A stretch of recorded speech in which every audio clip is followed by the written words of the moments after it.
eso en Holanda. Pero claro, una vez en Holanda y ajena a toda esta información, me vi sentada en la oficina con el contrato delante y en ese momento pensé, ¿y ahora qué? ¿Qué debo hacer? ¿Me vuelvo a casa? No me puedo quedar en Holanda porque no tengo dónde dormir. No tengo dinero para pagarme un billete urgente de vuelta. Y piensa, ¿asumo el fracaso y regreso a casa a ser un número más en la larga lista de españoles desempleados? Eso es lo que pensamos todos. En esa oficina conocí a algunos de los que serían mis nuevos compañeros. Y a todos nos sucedió lo mismo. Todos tuvimos los mismos pensamientos.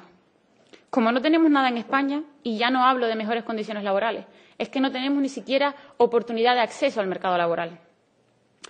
Y por desesperación, miedo o quizás valentía, firmamos los contratos en Holanda. Y aceptamos que nos mientan, nos humillen y dejen nuestros derechos laborales en el bolígrafo con el que firmamos el contrato. Pero eso no era todo, ni mucho menos el final de lo que me esperaba. Tras firmar el injusto contrato y aceptar las condiciones laborales esclavistas, me dieron las llaves y la dirección de la que sería mi nueva casa. Cuando llegué, no creía lo que mis ojos veían. No entendía cómo podía ser que a eso lo llamaran casa. Y no entendía dónde habían quedado todas las promesas de un lugar digno donde vivir. Las casas a las que me enviaron olían extremadamente mal. Las puertas de las habitaciones estaban rotas a golpes. El techo lleno de huecos. Había ropa sucia por toda la casa. Las neveras estaban llenas de comida podrida. Y habían restos de haber consumido drogas por toda la casa. Pasamos esa noche por dos casas diferentes, en busca de un lugar decente donde dormir. Pero ambas estaban en muy malas condiciones. Eran las 12 de la noche y el grupo de españoles que llegamos aún no teníamos ni dónde dormir. Tras 10 horas horribles en el país y tras negarnos a dormir en las casas que nos habían ofrecido y por las que pretendían cobrarnos hasta 400 euros al mes por compartir una habitación, nos enviaron a dormir a una hora en coche a una casa de trabajadores polacos que no nos entendían porque no hablaban ni inglés ni español, que no sabía que nosotros llegábamos y que habían sido obligados a abrirnos la puerta de su casa porque el jefe los había llamado. Después de las dos casas horribles y las condiciones laborales engañosas, le decimos a la empresa que no era inadmisible y que tenía que darnos una solución y todo lo prometido deberían cumplirlo. Y que si no, pues denunciaríamos a la embajada el trato que habíamos recibido y las condiciones a las que pretendían tener a sus trabajadores. Mágicamente, a pesar de que se supone, según nos había dicho el jefe, que no habían más casas disponibles, a las 7 de la mañana del día siguiente nos dieron la llave de una preciosa casa, en la que se supone que viviríamos durante los próximos meses. Casa en la que entraría, según nos prometieron, el grupo español que habían reclutado al mismo tiempo y que trabajaríamos todos en la misma empresa. La realidad es que al cabo de una semana ya no éramos un grupo de españoles viviendo en una casa. Éramos 10 personas, tanto polacas como españolas, que no se entendían una a la otra porque no compartían ningún idioma en común, compartiendo la única ducha y cocinando 10 en la misma cocina. Algunos españoles fueron reubicados en otras casas porque no habían camas para todos.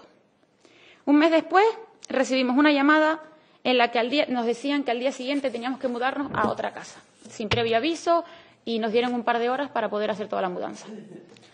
La empresa de trabajo temporal que nos contrató en Holanda era una empresa gestionada por gente polaca. Y casualmente todos los polacos que estaban en su empresa vivían en las mejores casas, tenían aseguradas sus 40 horas semanales y, por supuesto, contratos que se renovaban continuamente. En cambio, siendo español, te tocaba suplicar para que te dieran horas, no podías reclamar tus derechos o quejarte de las cosas injustas por las que pasabas, ya que eso significaba que tu contrato finalizaría injustamente. Los problemas durante los 6 meses que viví esta pesadilla en Holanda son innumerables. Comenzabas el mes con 40 horas semanales y de repente te cancelaban los días. Te cambiaban los días de descanso. No podías planificar para nada tu vida porque nunca sabías cuándo te iba a sonar el teléfono. Te empezaban a cancelar días y empezabas con 40 horas y de repente ya tenías 20.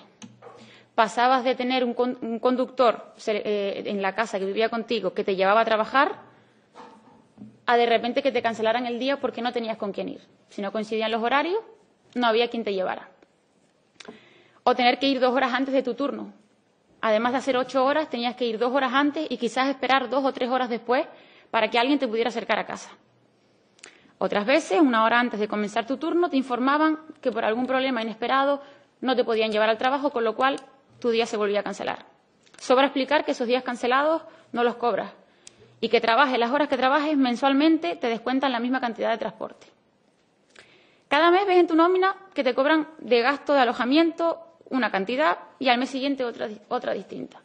Que la persona con la que compartes habitación trabaja las mismas horas que tú, tiene la misma edad y paga menos de alojamiento, gana más de sueldo, pides explicaciones a la empresa y lo único que recibes son mentiras y respuestas absurdas. Y lo más triste de todo esto es que yo me sentía afortunada. La razón de sentirme con suerte, a pesar de todo, es que había gente que estaba mucho peor que yo. Personas que tenían que ir en bicicleta al trabajo 40 minutos pedaleando en la nieve porque la empresa no les daba ningún otro transporte. Otros que salían a las 2 de la mañana de trabajar y tenían que volver en bicicleta mientras nevaba a un camping que ni siquiera tenía calefacción. Otros que venían en autobús desde un camping casi en la frontera con Bélgica, donde no tenían ni supermercado donde ir a comprar, no había medios de transporte y la única forma de salir de allí era si le daban horas de trabajo. Veías como cada semana se iba gente. Unos porque la empresa no les daba horas. Otros porque las horas no eran suficientes para que la nómina no les saliera negativo y le debieran a la empresa. Muchos enfermos por el frío que pasaban en la bicicleta o en los campings mal acondicionados para el invierno. Otros eran despedidos porque reclamaban sus derechos. Muchos al enfermar no podían ir a trabajar y tras 3 días de falta perdían sus empleos. Y todas estas personas que tenían que volverse a casa con los sueños rotos y aún menos dinero con el que llegaron, solían ser siempre españoles. Puedo pasarme horas explicando por qué me sentí esclavizada. Todas las humillaciones que recibí, tanto yo como mis compañeros. Puedo relatar cientos de situaciones a las que ningún ser humano debería ser expuesto. Puedo enumerar decenas de errores en mis nóminas. Puedo contar decenas de compañeros enfermos. Compañeros que acudían a trabajar sin apenas poder mantenerse en pie por miedo a ser despedidos. Pero lo que no puedo es cambiar las leyes y regular estas empresas de trabajo temporal sin la ayuda de las personas que tienen el poder de hacerlo. Quiero, pero no puedo. No puedo cambiar la realidad. Y la realidad es que cada mes son muchos los que sufren lo mismo que yo viví, o incluso peor en la mayoría de casos. Y esto debe parar.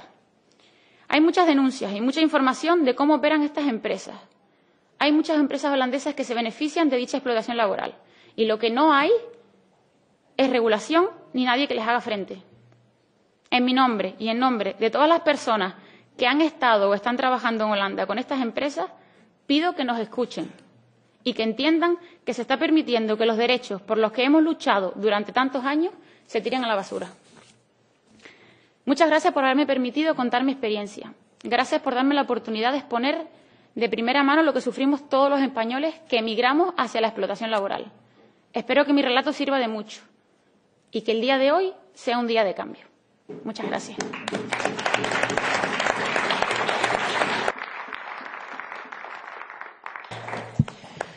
Pues muchas gracias, Beatriz, por tu testimonio y la verdad es que compartimos esperanza, ¿no? La verdad es que conocer estos dos testimonios provocan sentimientos encontrados. Por un lado, un poco la frustración de no estar siendo capaces de resolver tantos problemas que tenemos encima de la mesa, ¿no? Que en la Europa del siglo XXI, ese espacio de los derechos y las oportunidades, se esté produciendo este tipo de realidades, pues es bastante frustrante para quienes tenemos responsabilidad en el ámbito europeo, pero también a la vez pues nos da más empuje para trabajar por algo que es justo y que va en beneficio, ¿no? de una gran mayoría. Así que, como digo, gracias por vuestros testimonios, que espero que sirvan para ese objetivo compartido que tenemos aquí. Y ya para finalizar este primer panel, le quiero dar la palabra a María Bruquetas Callejo, del Consejo de Españoles Residentes en el extranjero en los Países Bajos. El CRE ha dado apoyo a los trabajadores en Holanda y organizaciones sesiones informativas para los afectados en estos casos y, por lo tanto, también desde el Consejo tenéis una experiencia y un conocimiento que nos puede ser útiles aquí en el Parlamento. Así que muchas gracias, primero, por haber querido participar, y tienes la palabra para trasladarnos vuestros conocimientos y vuestras propuestas, por supuesto. Thank you very much, Iratxe. We are extremely pleased to be here today and to have the opportunity to speak. First, just to say that the Council of Spanish Citizens is an advisory body for the Spanish Consulate. So we provide advice on issues related to the Spanish residents in the Netherlands, and we defend their position there. So the current Council was elected in 2017, and we are 6 members. You can see here our pictures. So there you have Sol Trumbo, Fernando Berraquero, Ana Domingo, who is sitting here today as well with me, María Muñoz and Jesus Areso. Together we represent the Spanish citizens in the Netherlands. I feel almost ashamed to try to summarize or to give an overview of the problem after having heard these very good descriptions of people who are directly affected by these problems. And I can only add that the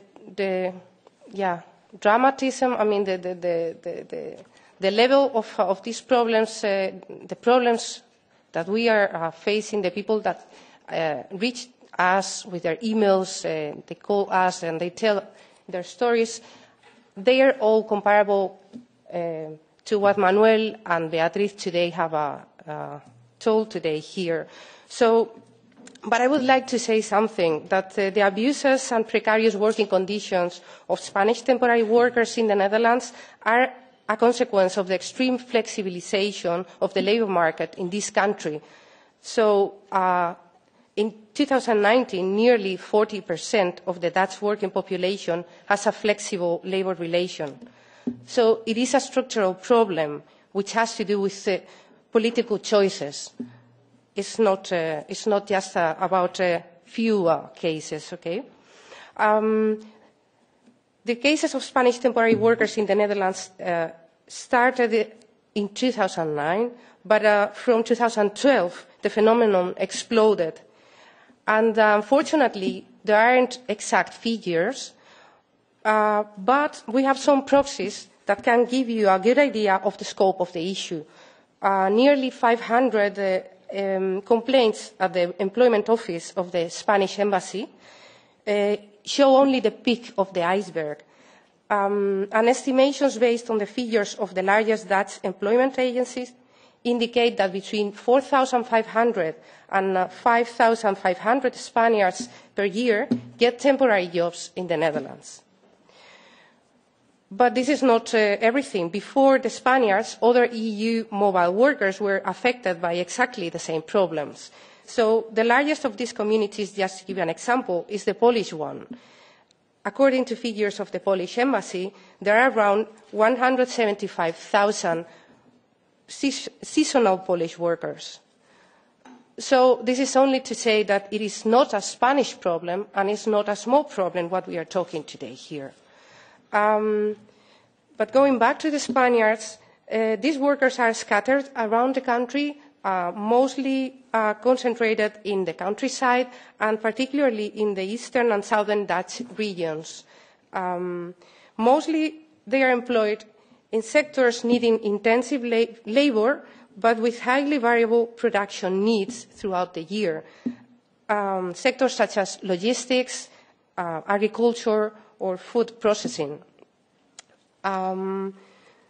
We also see that the workers involved are generally young, between 20 and 25 years, the majority. They are single, male ones, not only, but a majority.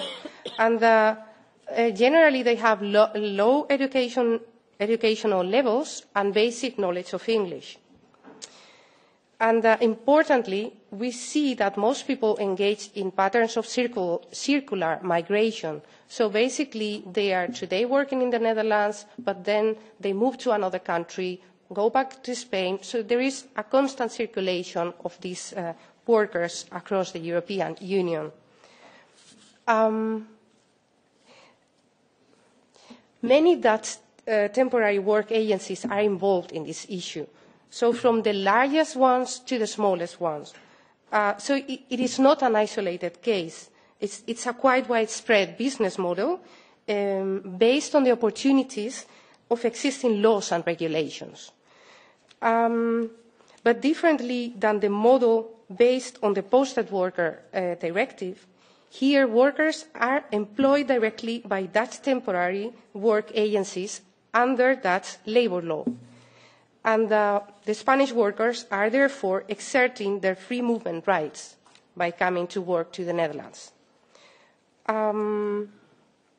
We see that the temporary work agencies cater user companies which need highly flexible labour to adapt to their changing needs. But both intermediaries and using companies are equally involved in this business model. We have the tendency to focus mainly on the intermediaries, but this is wrong. I mean, we should also see who's behind them. And both of them are equally responsible. But how does this model function? Well, we have already heard a little bit about it, but temporary work agencies get people via recruiters in Spain, normally from regions with high unemployment levels, and people are attracted with wrong information about the conditions of the jobs in the Netherlands. They are, for instance, promised to get the Dutch minimum wage, which is around 1,500 euros a month, without explaining them that they would only earn this providing that they would work full-time, which normally never happens, as we just heard. People are also required to travel to the Netherlands on short notice, telling them that they have to start immediately. Then it's very common that they have to wait for a more or less long period without working, which is for them very detrimental because they are like each day, they are just like using up their expense, their savings, which they many times took for this adventure of working abroad. Once in the Netherlands, workers are offered flexible contracts, the so-called 0 hours contracts, which don't establish neither the duration of the work relation nor the working hours. Contracts are most of the times in Dutch, and people are not informed well of what they are agreeing to. The agency does not organise directly housing of home-to-work transport. Workers are offered accommodation facilities and transport via sister companies, which charge high prices in campings or holiday resorts, often in poor housing, very poor housing conditions. But all of this means that they have high fixed costs, which are deduced monthly from their salary, together with the Dutch health insurance and overall taxes. So the majority of these contracts also include something which is called an agency clause. Could you click? Yeah. Well, probably you cannot read it. I just put a short piece of a contract. Well, basically, an agency clause means that the easiest dismissal is possible, de facto annulling the procedures in the sector CLA. So basically, as soon as the service company, the client of the temporary work agency, runs out of work, this person, this worker, can just like immediately lose the job. And it's the same when they get sick. So basically, sickness means immediate dismissal. On this point of the agency clause, I would really like to say one thing. I know many people in the Netherlands, many Dutch people, and also Europeans from other countries, but who are like permanent residents, who also work with this kind of 0 hours contracts. But I never heard of any of them having any contract with this kind of clause. So people, even with these flexible 0 hours contracts, are normally much more protected than the Spaniards, and I reckon that also the Polish and other temporary workers. So we really have this suspicion that there is a case of discrimination that should be investigated. So in short, the trick of this model is not outsourcing social security and taxes, as it is done in the posted workers' constructions, but in the outsourcing of the housing and transport expenses. So we see that basically we are facing a multidimensional problem. When people come to us, we see that they don't only have one question, they have many things interrelated. The main problem is normally what we already heard, that people get too little working hours. So basically this translates in very low earnings, as they have to cover anyway the fixed expenses of housing, transport, healthcare, insurance, etc.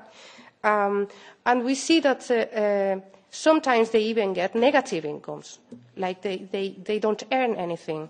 On top of that, people also face scams often, and all kinds of irregularities in their wages. Their salary slips don't include some wage complements for holidays, or when they get sick, they are told that their insurance doesn't cover that to go to the doctor, to the general practitioner, and they are told to use their European healthcare card. Well, all kind of fraud and scams. The most annoying thing for many people is that once they decide to speak up and to complain for what they are experiencing, is that they realize that much of what they face is actually legal or semi-legal. So they only have very limited labour rights. And this is so because the CLA of the sector is very minimalistic. And also because what I said, that their labour contract, which is prevailing here, are extremely flexible. So finally, when they get a sudden dismissal, people end up very commonly in an emergency situation and have nowhere to go.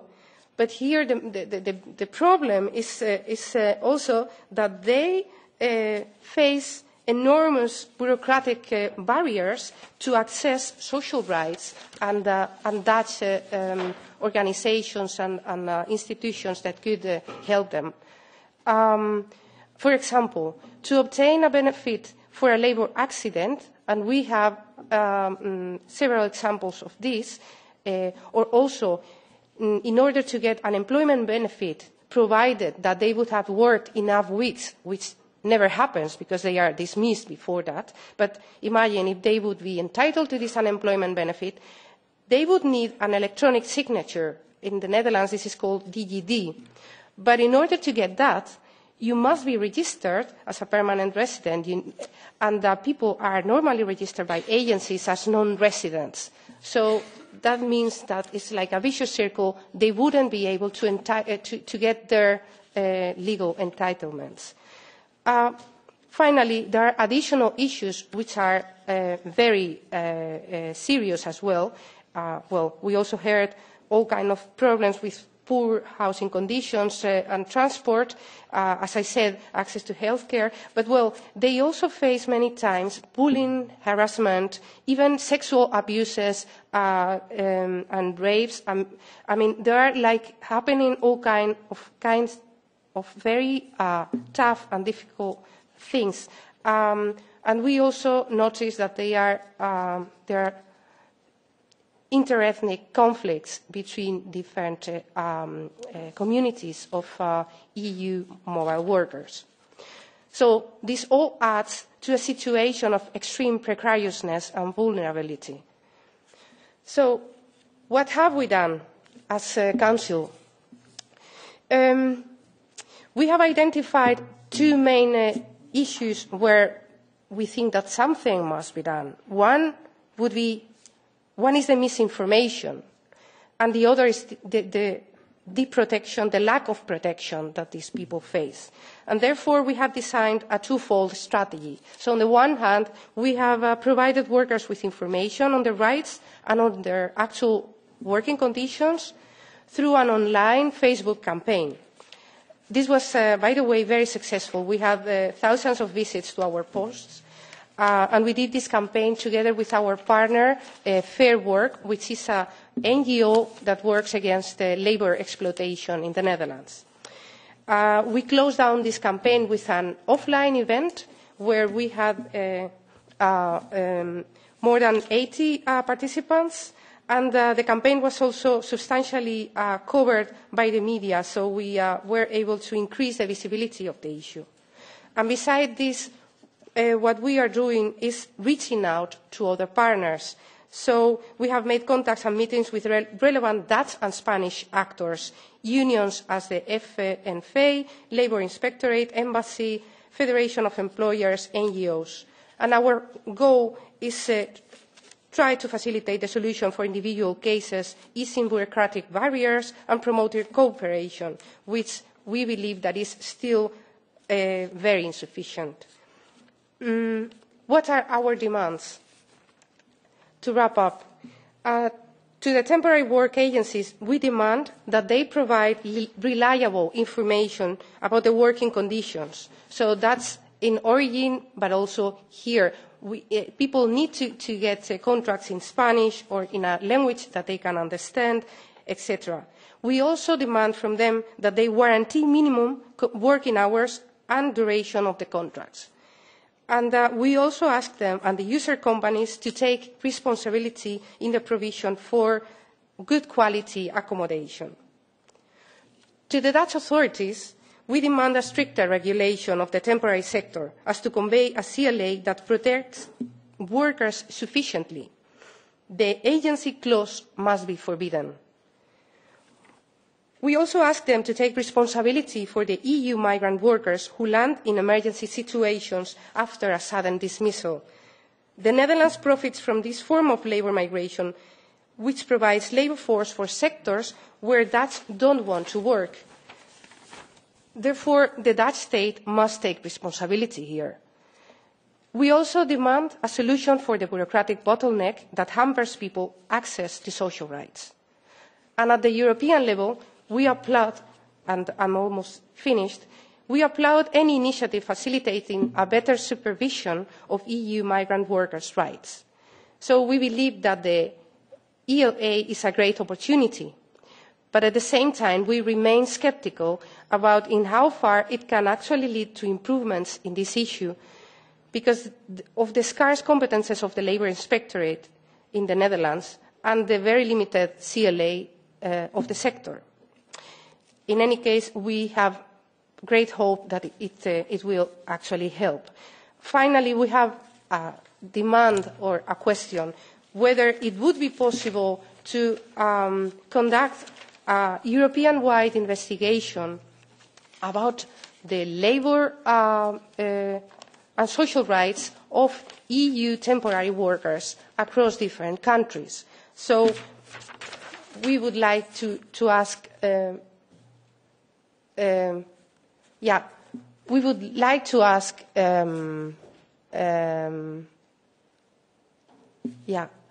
whether workers are sufficiently protected. We would also like to ask whether the equality principle is being violated. And finally, we would like to hear in which countries the same situation is taking place. Thank you very much.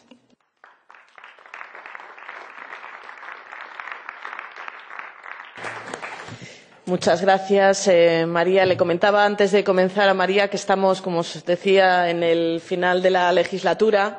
Esta es nuestra última semana en Bruselas. Nos queda el pleno de Estrasburgo de la semana que viene y ya finalizamos lo que es la legislatura hasta después de las próximas elecciones. Eso no significa que al finalizar la legislatura finalice nuestro compromiso.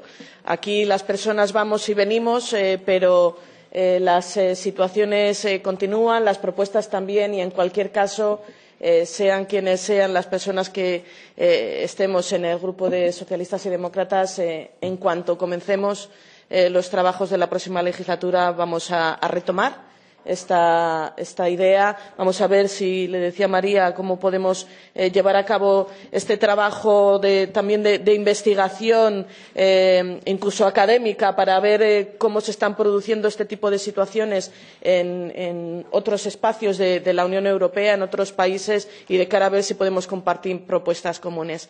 Así que muchas gracias a los tres compañeros que han querido estar con nosotros esta mañana, y no hay tiempo al debate. Yo ya le paso la palabra a los compañeros que participan en la siguiente mesa, y que será moderada por nuestra coordinadora de la Comisión de Empleo, Agnès.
So the second part of this session will be shared and moderated by me. My name is Agnes Jongerius, coming from the Netherlands, and of course not being very proud of all the testimonies being heard, although I must say I think it's wonderful that people are willing to seek the spotlight, tell their stories, and indeed, although of course this is all vulnerable, are willing not only for themselves but also for other colleagues and future cases, are willing to tell their story. So I'm very grateful for that. And if I start with the last question at the screen, I think if the question is, are EU citizens properly protected? The case stories show the answer is shortly no. So this is about what next, because indeed, as Iratxe has already told, we have one more session, one more week in this mandate. Next week we're going to decide about two, I think, important sets of social legislation. In Strasbourg we're going to vote on the outcome of the negotiations on the ELA, the European Labour Authority. Hooray for that. And also on what's called the transparent and predictable working conditions, which is about indeed 0 hours contracts and rights for vulnerable workers. We also worked in this mandate on the revision of the Posting Directive to ensure equal treatment. But of course, if we are very active here, but nothing is changing at shop floor level, then I don't think we can be very proud of what we have done. Although, of course, legislation helps, and I think we should look into what more should be done. But in the end, we are not here for ourselves. We are here to take care for better working conditions for people. in the Netherlands and in other countries. I have a panel of 4 speakers, of whom I'm all going to ask to have a short presentation, because I think it would be nice if we also have room in this panel for Q&A questions from the audience. I will introduce them if at the moment I'll give them the chance to speak. And the first one is Juan Grango Vincente. He is the director of the National Office for the Fight Against Fraud, Labour and Social Security Inspection in Spain. And I'm told you are able to give a national perspective on what's happening. So can I please give you the floor?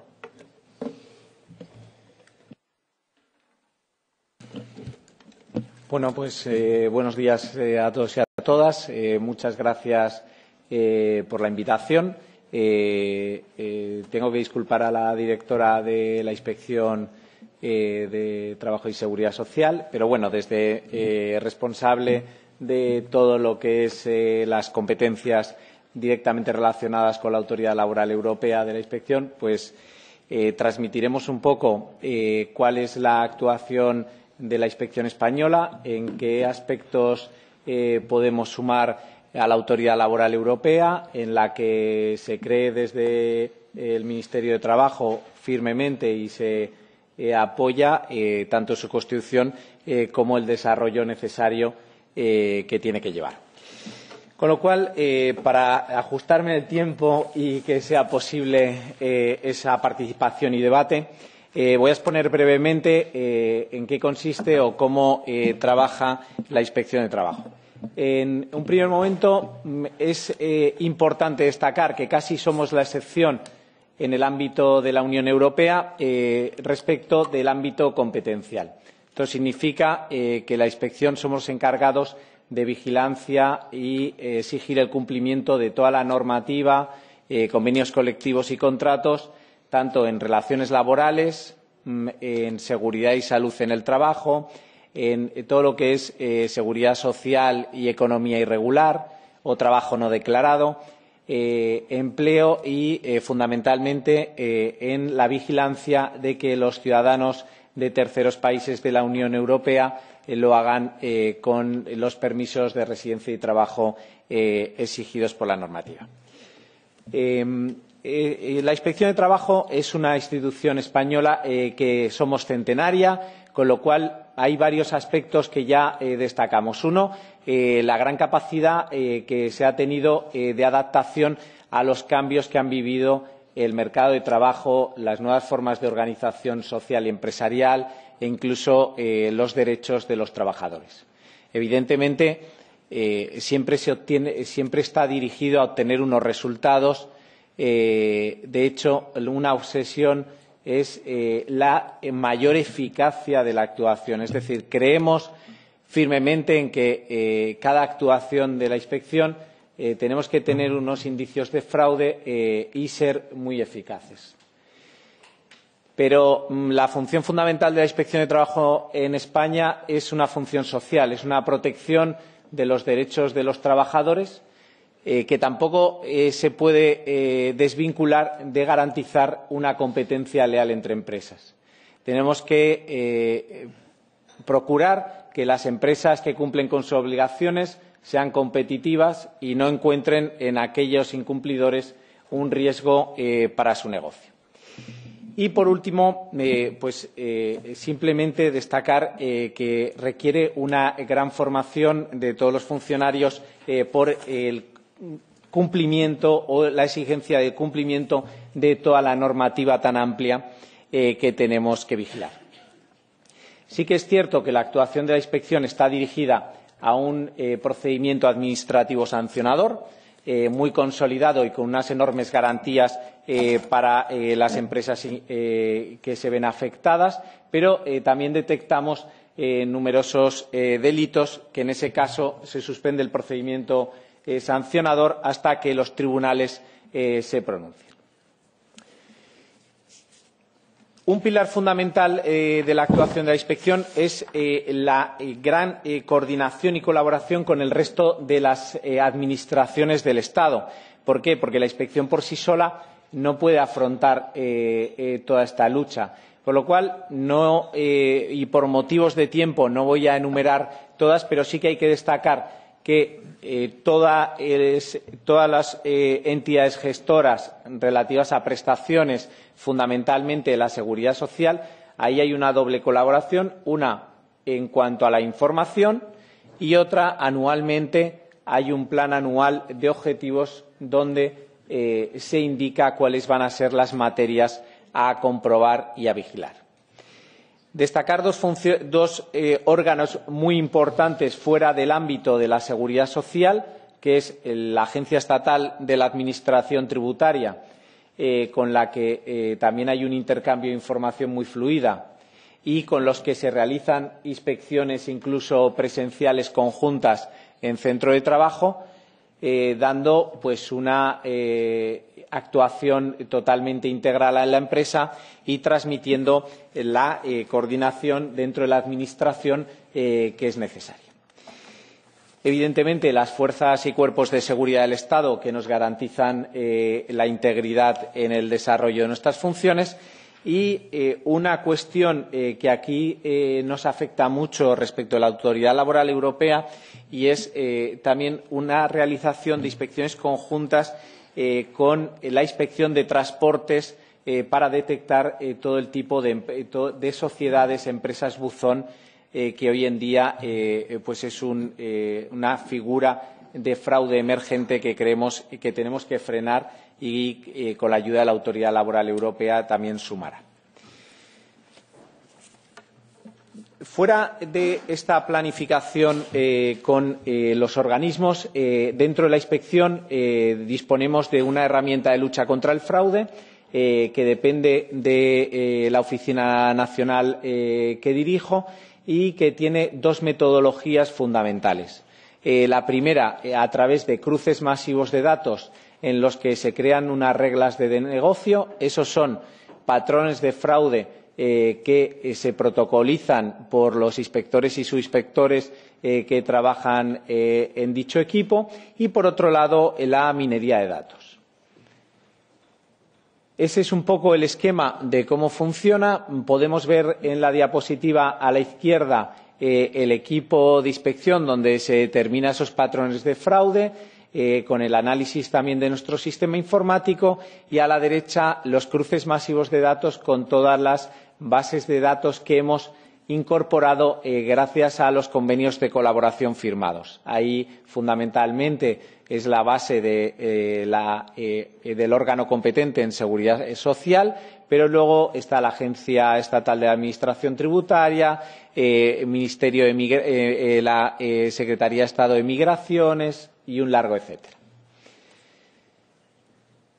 Es cierto que en julio de 2018 hubo un cambio muy importante en el desarrollo de las funciones de la inspección, en la que se aprobó el plan director por un trabajo digno, recogiendo el concepto de trabajo decente de la OIT, en la que se pretende dar un giro cualitativo y reorientar la actuación de la inspección de trabajo, fundamentalmente en aras a la recuperación de los derechos de los trabajadores que se habían perdido durante la crisis económica.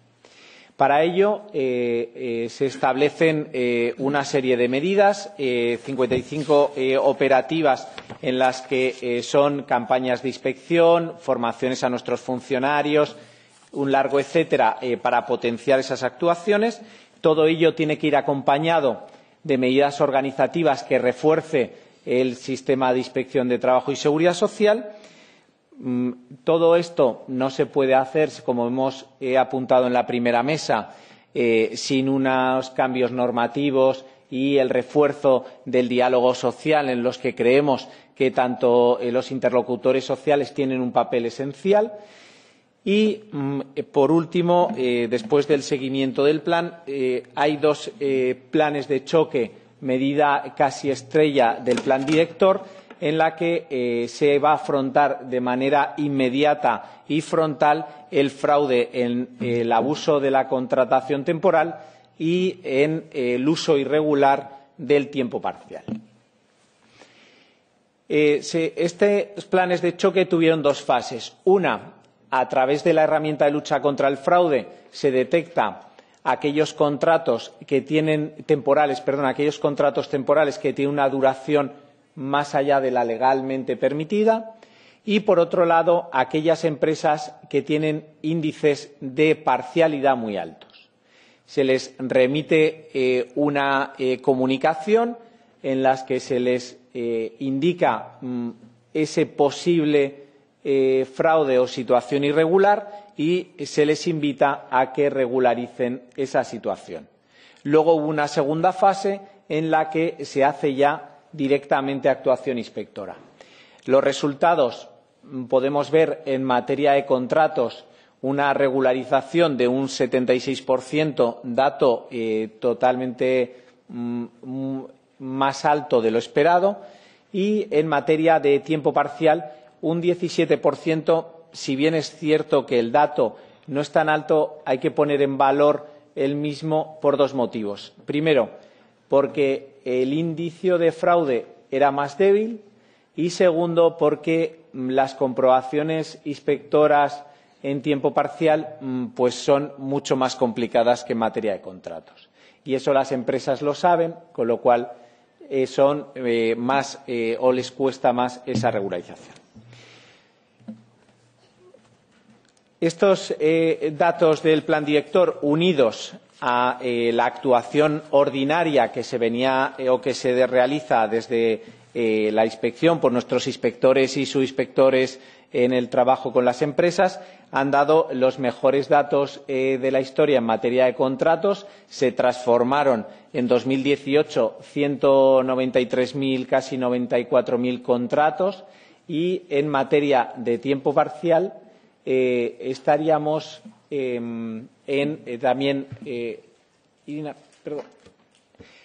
en tiempo parcial también volveríamos a dar un dato muy por encima de lo habitual en la inspección, que sería una ampliación de las jornadas fraudulentamente declaradas de 31.517 trabajadores. El tema que se afrontaba en la primera mesa también fue objeto de preocupación por la Inspección de Trabajo, pero no solamente la Inspección, sino desde el Ministerio de Trabajo, de Migraciones y Seguridad Social en su conjunto. ¿Por qué? No voy a volver a reiterar la problemática de estos trabajos en Países Bajos, pero se afrontó desde la primera, tal y como apuntaba Iratxe, desde un incremento de todo lo que es información a los trabajadores, garantizar que las ofertas de trabajo pasen o den garantía vía sistema EURES, una serie de píldoras informativas y fomentar la cooperación y colaboración bilateral con Países Bajos. Y desde otra óptica, la Inspección de Trabajo y Seguridad Social española está investigando a fondo a esas empresas de trabajo temporal holandesas que realizan ciertas actuaciones de intermediación en el mercado español, y a día de hoy sé que está en la recta final las comprobaciones que van a conllevar exigencia de ciertas responsabilidades por esos comportamientos. Por último, para afrontar, y como desde la Inspección Española y yo como representante de la Plataforma Europea de Trabajo No Declarado, creo que se apuesta decididamente por esa puesta en común de problemas, de soluciones, y no puede ser de otra manera afrontar retos de futuro que creo que son comunes al ámbito de la Unión. Con lo cual, creo que los dejo ahí. Estoy abierto a cualquier planteamiento o pregunta y espero haber sido claro en la exposición. Gracias.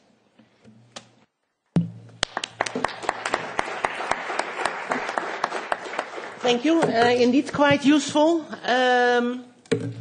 although I must say I still have this question about when you listen to the testimony of those two workers, the problem is that they are like getting two different sets of labour contracts. First they sign a labour contract in Spain, and then when coming to the Netherlands sign a different labour contract than the one they got at home. And this is the way to circumvent the posting of workers sets and regulations. Is this something which you could declare illegal in your work? And then perhaps, I don't know if you can answer this question now, or do you want to think about it? But it seems to me that giving people two different contracts which are not the same should be considered illegal in Spain and in the Netherlands. And how can you work from there?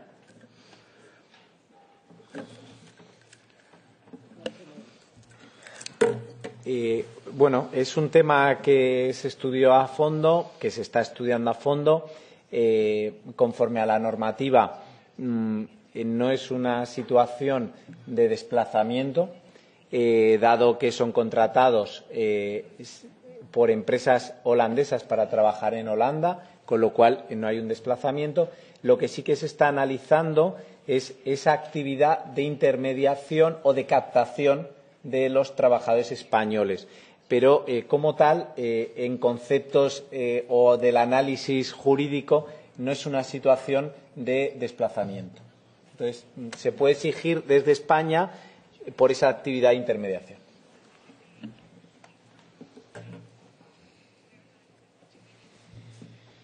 Okay, thank you. And then I give the floor to someone who is also looking into the situation of these Spanish workers in the Netherlands. Tuur Elsinga, the Vice President of the biggest trade union confederation in the Netherlands. And I think you can explain a little bit about what the organization is doing to help these Spanish workers and what kind of information you have on these workers. So, Tuur, please. Thank you, Agnes. Thank you for the opportunity to speak on behalf of FNV, and also thank you all for hosting this important event. I can see that we have quite a good and diverse audience, and the issue being concerned today is a very major, serious concern to us, and it's very positive to see that many others share this concern. As we can see today, and as we have seen before, Spanish workers have stood up for their rights, their labour rights in our country, the Netherlands, and they have done so in large numbers. And I'm glad that they are present here today, since no one better than themselves can illustrate what their justified claims are. Every individual case is important, and every single case deserves our attention, also as trade unions. Today it is important that we learn from these cases and that we discuss how we can deal with the structural and underlying issues. Only then we can start to work on solutions for the individual workers, and also to work on preventing similar abuses from happening in the future, which is obviously very important. If we want to analyse the situation that Spanish workers are currently facing, then we have to start, as said already, with the recruitment process. Workers being recruited in Spain have a job interview through Skype or FaceTime, but no clarity about what to expect in the Netherlands. Or maybe, in this case, is being presented here, even worse, misled with false job offers and false promises on working conditions. Upon arrival, contracts offered to them are short-term, in very many cases, zero-hour contracts that do not guarantee any workers any stable income. We spoke with workers who were constantly wondering on a daily basis, just like what we heard this morning already, whether they would get an app to go to work, and even if they would get an app that they would be asked or requested to go to the workplace, they were still uncertain whether there would be work, because in many cases too many workers would have received the same message and so they are just modern day labourers, or even worse, sometimes hour labourers. And then there is much more, as we heard, the housing facilities located in remote areas, sometimes without access, or many times without access to internet or any public transport, accommodations in very cramped and very badly facilitated. Serious issues are and should be, of course, of great concern to us all. Not only is this treatment an offence to the individual workers, really heartbreaking stories that we hear, but it undermines all that we stand for as trade unions. This is miles away from what we call decent work, and this is miles away from what we as FNV stand for and fight for, equal and decent treatment of all workers. In our fight for equal and decent work, we have stood next to some of these Spanish workers, and we have been able to help some individually. Another case, very similar to what we have heard, an 18-year-old Spanish worker who had been recruited and carried out work in the Netherlands, but at some point, because of a zero-hour contract, he only earned 55 euros that week, and there was no work left for him. He was told so on a Thursday afternoon. The access to a housing facility was granted to him based on the employment contract, so the result was, on that day, immediately, he had no contract, no bed for the night. So that is probably because of this clause that you were talking about. He had no money to stay elsewhere, no money to go home, and only because one of our officers were able to make a few phone calls that he was, in the end, after a lot of efforts, able to stay at least until the end of the weekend. Otherwise, he would have been sleeping in the open fields. And unfortunately, that actually does happen. In his and other cases that illustrate, it is these cases that illustrate the pressing need to structurally deal with this. Something that we definitely need to join forces, all parties, I think, gathered in this room. On a national level, as FNV, we have put several structural issues on the labour market on the agenda. Facilitating temporary work and institutionalising it has been, unfortunately, a Dutch invention, and we are also the first to be confronted with the large scale of the negative aspects of it. As already mentioned, 1 in 3 workers, or even close to 40%, is in some form part of the flexible labour force, with unsecure labour contracts and unsecure labour relations.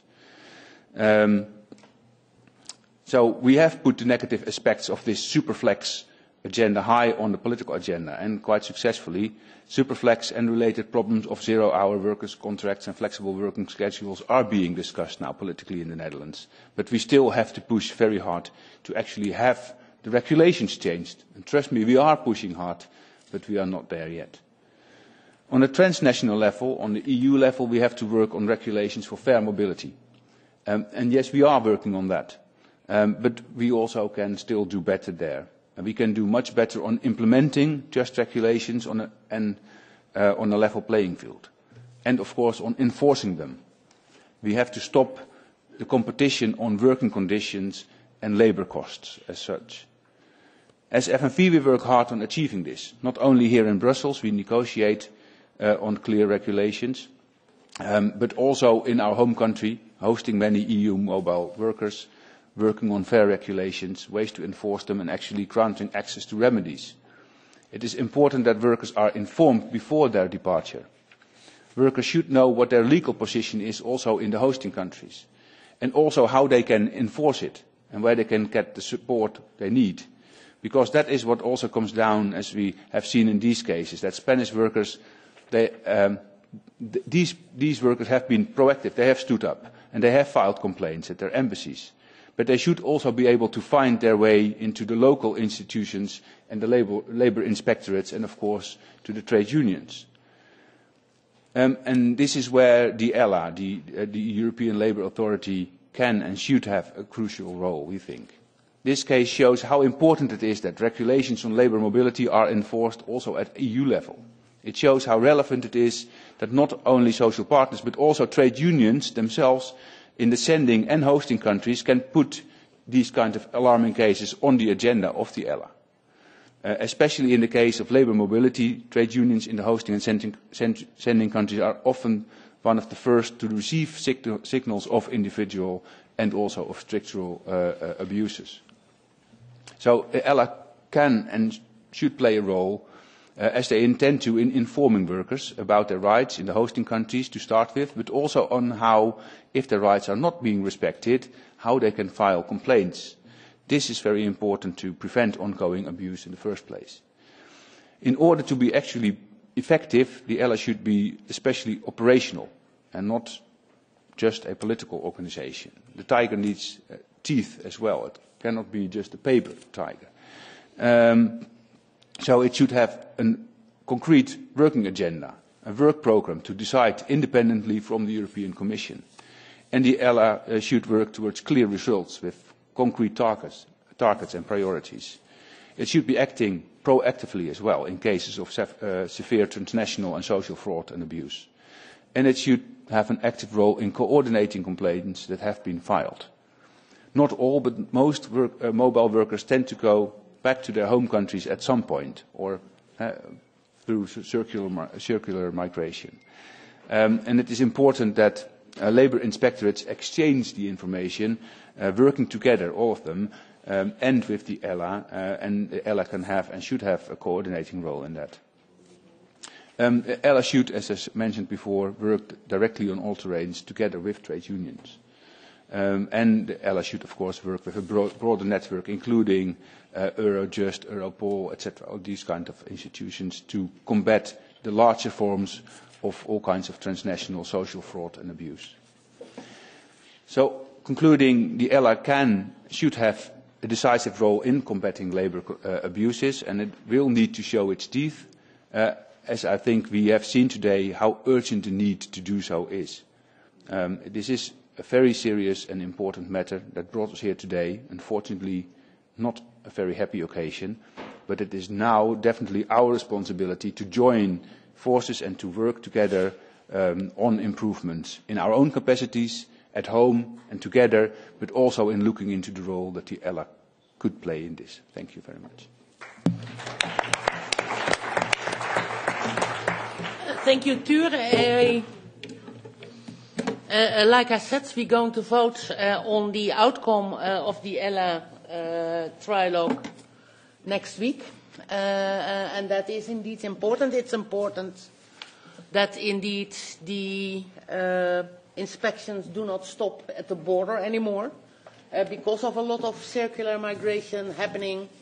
And although we are, of course, very much in favor of free movement, but you're going to talk about it perhaps a little bit later, I think it's also important that indeed trade unions can bring concrete cases to this ELA, because, of course, it's nice that you can go to your own embassy in cases of need, but it's also a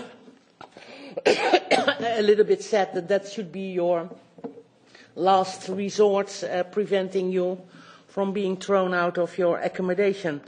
I think indeed the ELA is much needed, and I'd like to give the floor to Isabella Villetta. She's going to present a study from the organization Eurofound, where you work, on regulation of the labour market, intermediary. Oh, such a difficult word. How do you pronounce intermediaries, and the role of social partners in preventing trafficking. Can I give you the floor? Thank you. Thank you very much. Thank you for inviting Eurofound to present some of the outcomes of this report, but I feed in some other aspect on fraud and casual work. So because I have a long presentation, we will go straight to the slide on national regulation of the temporary agency work. This one. Okay, thank you very much. Because the report we have done on labour market intermediaries, activities in exploiting labourers and exploiting workers and trafficking for labourers, well, we have focus especially on temporary agency workers, which is one of the type of the labour market intermediaries, the other type being the employment placement agencies, for example. And already the temporary agency work are much more regulated than the employment placement agencies. And what we see here on what I tried to concentrate on the slide is the fact that mainly all the EU member states have a sort of regulation about temporary work agencies. Nevertheless, when you look at that, you can see that the circle there is the fact that there are still some countries where there is no obligation in a way to have a register, previously registered temporary agency work, so to act on the labour market. And this could be one of the aspects that is quite important, especially when we speak about cross-border trafficking for labour and cross-border use of these temporary agencies. Some of the national regulations have some specificity on sectors, specificity on the duration of the assignments, specificity on derogation from the equal principal treatment that is in the Directive 2008 between assignment and between times, called the Swedish derogation. So there is quite a lot of aspect already in the national regulation. Then this slide is a compilation of data on the number of temporary work agencies, companies, okay? You have plenty of red arrows there, and mainly the red arrows are to point your look to these numbers, because what we can see is that there has been a sharp increase in some countries in the number of temporary work agencies, especially in Croatia and Latvia. Some of other countries have almost doubled their numbers between 2009 and 2013 and 14, like in Poland, in Sweden, in Cyprus, in Bulgaria, and in Austria. And the countries where there is a very high number of agencies, temporary agencies, companies, it's in the UK, where we have 10,000, almost 10,000 agencies, in the Netherlands, in Poland, and in Germany. What is interesting there, in a way, is comparing that to the temporary agency workers. And what we can see since the date of the LFS is that the number of temporary agency workers is not increasing and has been around 1.5 of the overall workforce in Europe after the 2008 crisis. So now I will like to go to the overview of good practice. Exactly. Thank you very much. And just to say that what you were saying is what can we do, especially on trafficking for labour, especially linked with labour market intermediaries. Very clearly, we are back here on a discussion that we have already on undeclared work, that we will have on fraud, is the fact that there is not one solution and one responses. You need to have both the public authority and the social partners coming in, and the NGOs, especially for the trafficking, for example. And what you can see there is that they have been, this is not very detailed, but there is another one, but we will not go there. But there have been already a lot of campaign from the trade unions and from government on information for the workers, and information also for the firms and for the businesses.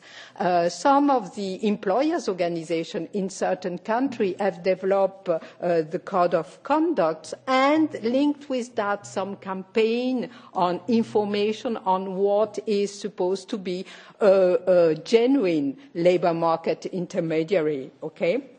And what is interesting is, of course, the support for victims that has been put in place in some countries around the information of the workers, around some call for the right for trade union to bring the cases to the court on behalf of the individual. This is a call that has been made in Finland, for example, and it's an important one. And, of course, reporting on illegal practices like in the Netherlands. What is important there is the attempt and the first example of cooperation between authority within a country and cooperation between labour inspectorate across a country. So what I would like here to point out is the fact that we have done another, as Eurofound, we have done since 2016 research on fraudulent contracting of work. And I totally agree, and I don't want to diminish the examples that we had previously, that trafficking is an extreme form of fraudulent. Nevertheless, it's interesting to look at how some of the employment relationship can be misused. And what we have seen there is that there was, across the EU member states, almost 7 mainly, predominantly misused employment relationship. The fixed terms, the apprenticeship, the self-employment, the posted workers. What we have seen, and this is one of the points that you have there on this summary slide, it's the fact that fraudulent forms of contracting work is essentially domestic. Nevertheless, when it becomes with a foreign element or cross-border, then most of the time temporary or labour intermediaries are involved with another aspect, which is that there is very rarely only one form of fraud, and it's more a cumulative form. So you have temporary agency work plus fraudulent fixed term or plus fraudulent posted workers. This is an aspect that we have seen in especially some sectors, and the sectors are almost the same where we saw the trafficking for labour, that are construction, transport, and the sector that were the sector with intensive workforce. Obviously, you said it this morning already. Another aspect that I want to point out, this is a report that we are working on at the moment on casual type of forms of work.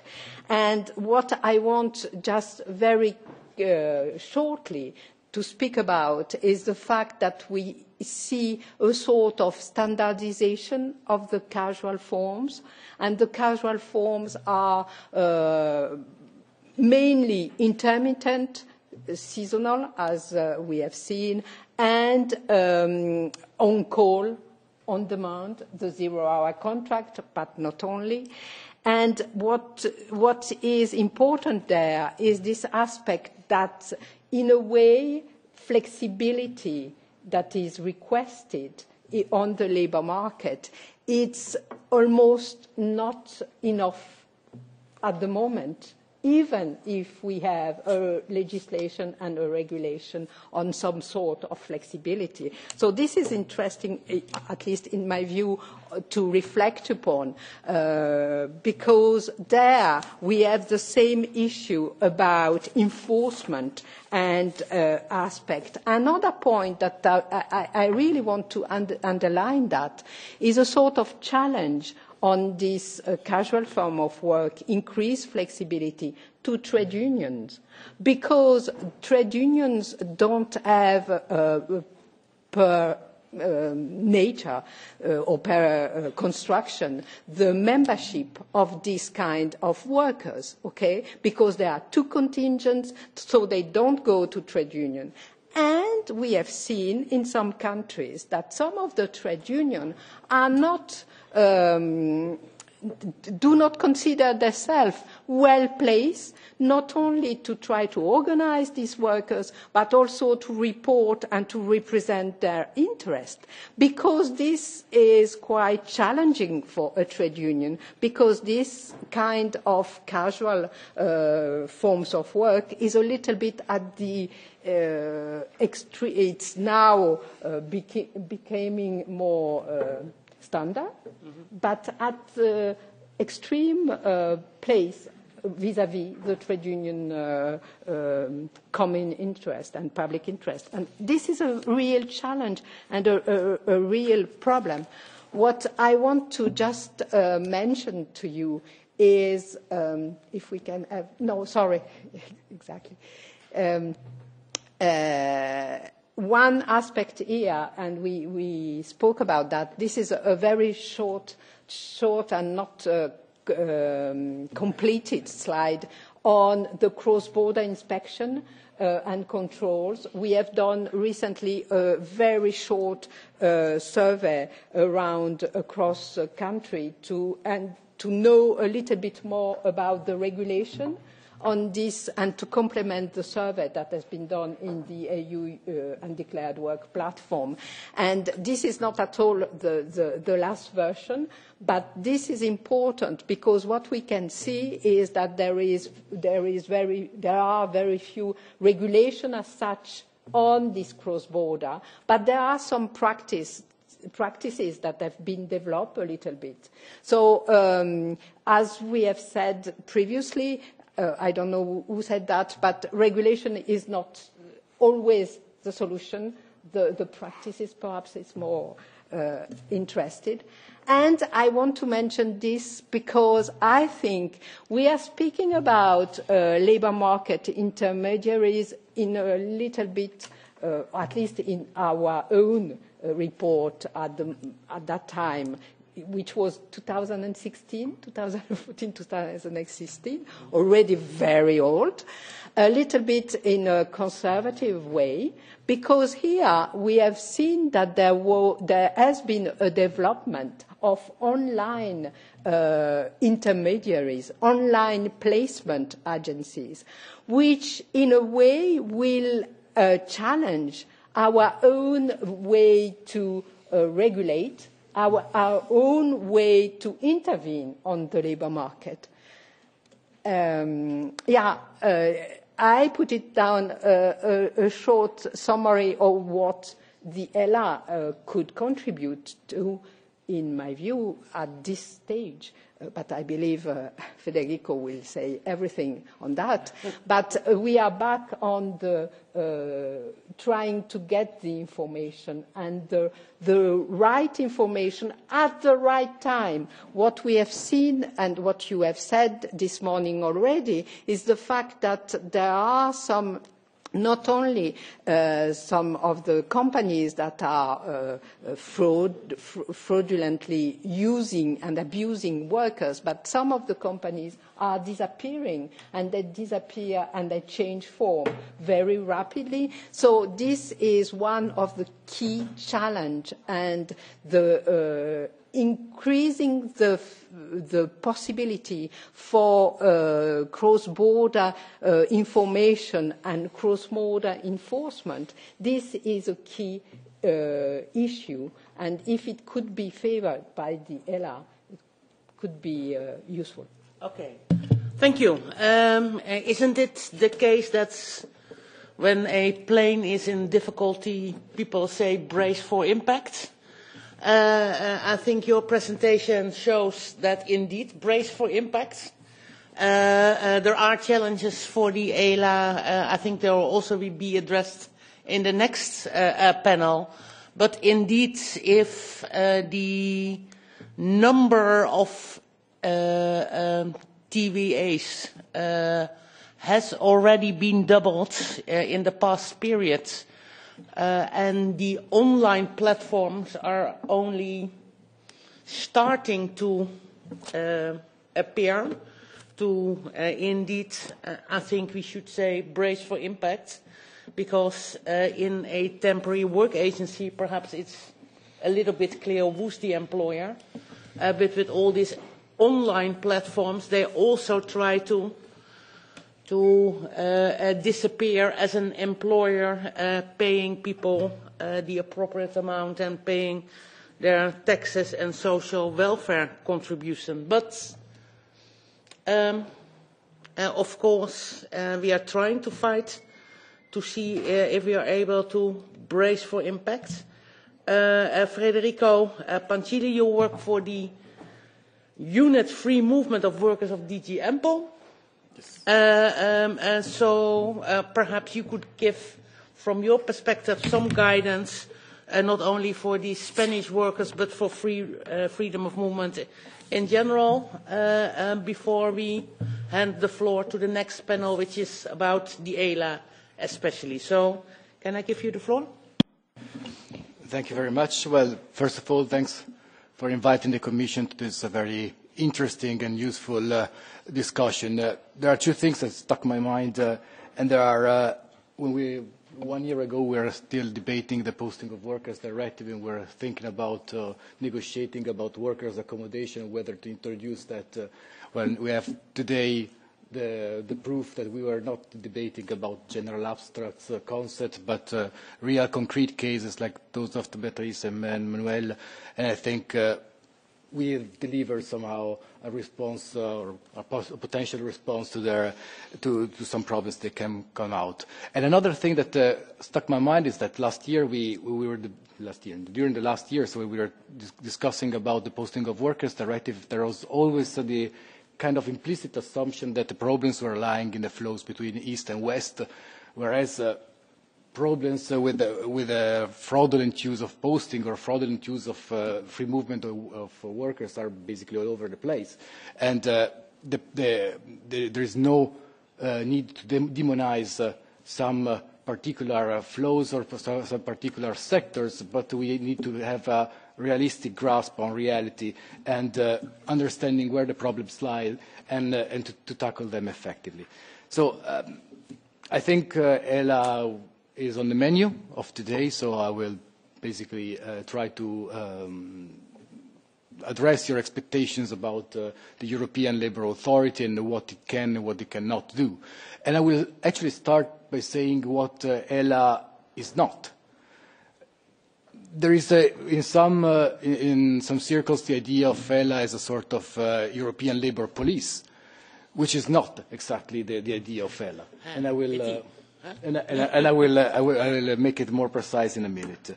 Another part is related to the fact that ELA is not itself a reform of EU mobility rules. So ELA will build on and enforce existing EU labour mobility rules with all their advantages and disadvantages and shortcomings, but in that sense we will have to deal with current legislation and this is a fact. And another thing that probably we need to be realistic about is that ELA is not a Leviathan which is controlling entire Europe. ELA will start with in a transition phase over 5 years, so we'll reach up to 50 million budget and 144 staff, which, if you think of 500 million citizens and 17 million mobile workers, is a first step, but probably not enough to cover all the situations of frauds that may come out. But, and this is where actually ELA is and where the added value comes, we live in a Europe of sovereign administrations, and we are there to coordinate, to aggregate and support them. And this is the role of ELA, which I would like to pass, the one of an aggregator and the one of a supporter. Aggregator, of course, of different member states, where there is a need to cooperate in order to enforce situations in which one, two, or more member states are involved. But also cooperation. I think the presentation by Mr. Rangel Vicente was clear. All member states have their internal complexity, and it's not only about one labour inspectorate. It's about a labour inspectorate which is coordinating with the social security institutions, which is coordinating, for instance, in the transport sector with the transport authority, and so on and so forth. And all member states have different institutional configurations that other member states need to be aware of, and that ELA is supposed to, in a way, put together in order to work effectively. And finally, ELA is an aggregator of different stakeholders, because there are, of course, a major role by national authorities, competent authorities, but ELA is a little bit more. We have created a stakeholder group with an advisory and oversight function on the management board, but the stakeholder group is supposed to bring all actors that are involved in labour mobility, and I think, and to build on the expertise in order to detect the actual challenges that come up, which are more than go beyond, say, the legal environment that we have, but take forms that are constantly evolving. Plus, the negotiation has, of course, given a role to the social partners in the management board of ELA itself. So there is, of course, a particular role that the social partners can bring directly to the management, but I will come to that in a minute. Why is ELA a supporter? Is an aggregator and a supporter in the sense that there are, if you want to be very realistic, there are different capacities across the member states. Capacity means administrative capacities across the member states. Labour inspectorates have not the same size, have not the same organisation, probably are not equally effective. We need to sort of address the gaps that are there between the member states, and we are dealing with humans in the sense of labour inspectors have some skills. They are maybe trained to work in a domestic environment. We need to upgrade their capacities in order to get to make them used to working with other labour inspectorates in other countries and with other administrative procedures and with administrative cultures. This is probably one of the main challenges that we are facing with ELA. But this capacity building is one of those ancillary tasks that are around the labour inspections, the coordination of labour inspections in the Labour Authority, and it's good so. Another thing that we have as a support is the tools. There are, of course, existing tools of exchange of information between the member states. There is the internal market information system. We will have the exchange of social security data, but the tools can be way more. They can be, for instance, a shared template for a shared procedure to carry out cross-border inspections. They can be a shared understanding of each other's legislations, because they vary a lot, and these are tools that increase the capacity of a labour inspectorate to be effective when they deal with problematic situations such as those that we have heard an hour ago. And finally, there is a part of information.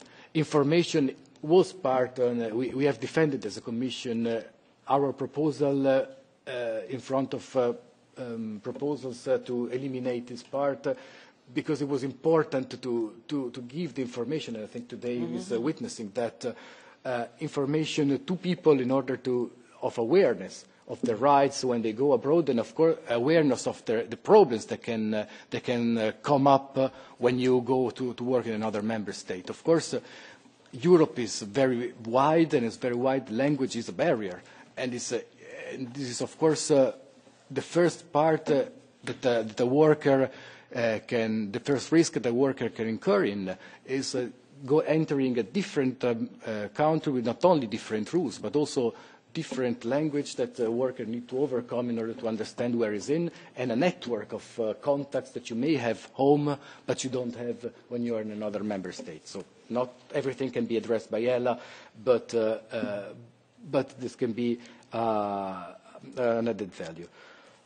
I think I give it a close because I think we are late and we have another intervention later on by the Commission that is more authoritative than I am, and I hope I have. Okay, the hierarchy of the Commission. That's I think. Thank you for your presentation. Thank you to all the speakers. Because we are late with this panel, I just going to hand over the chair to my colleague Georgi Perinsky, who was responsible for the negotiations on the ELA, also on the platform of undeclared work. We are indeed hoping to, like I said a few times already, vote next week on the ELA, and then I hope indeed it can help people from Spain, from other member states who are as brave as to cross the borders to find a job opportunity. Thank you for people around here, and over to the next panel.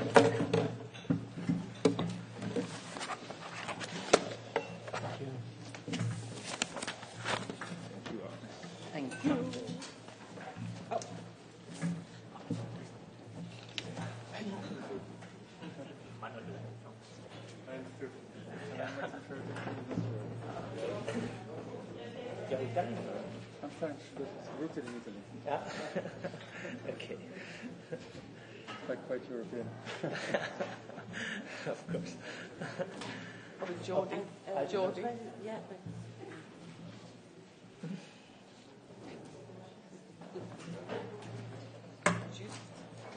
Hello, José.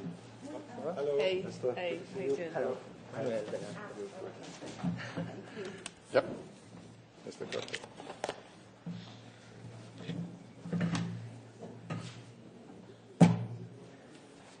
No? Yeah. That's okay. Yeah? No problem. You tell me. I follow your orders. If I want to sit there, I know.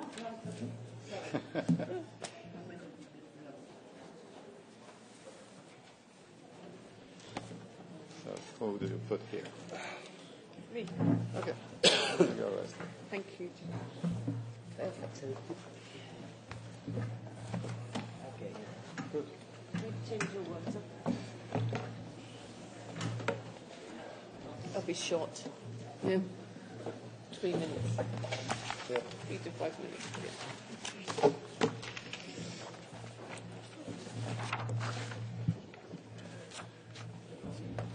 Yeah. Are we ready to resume?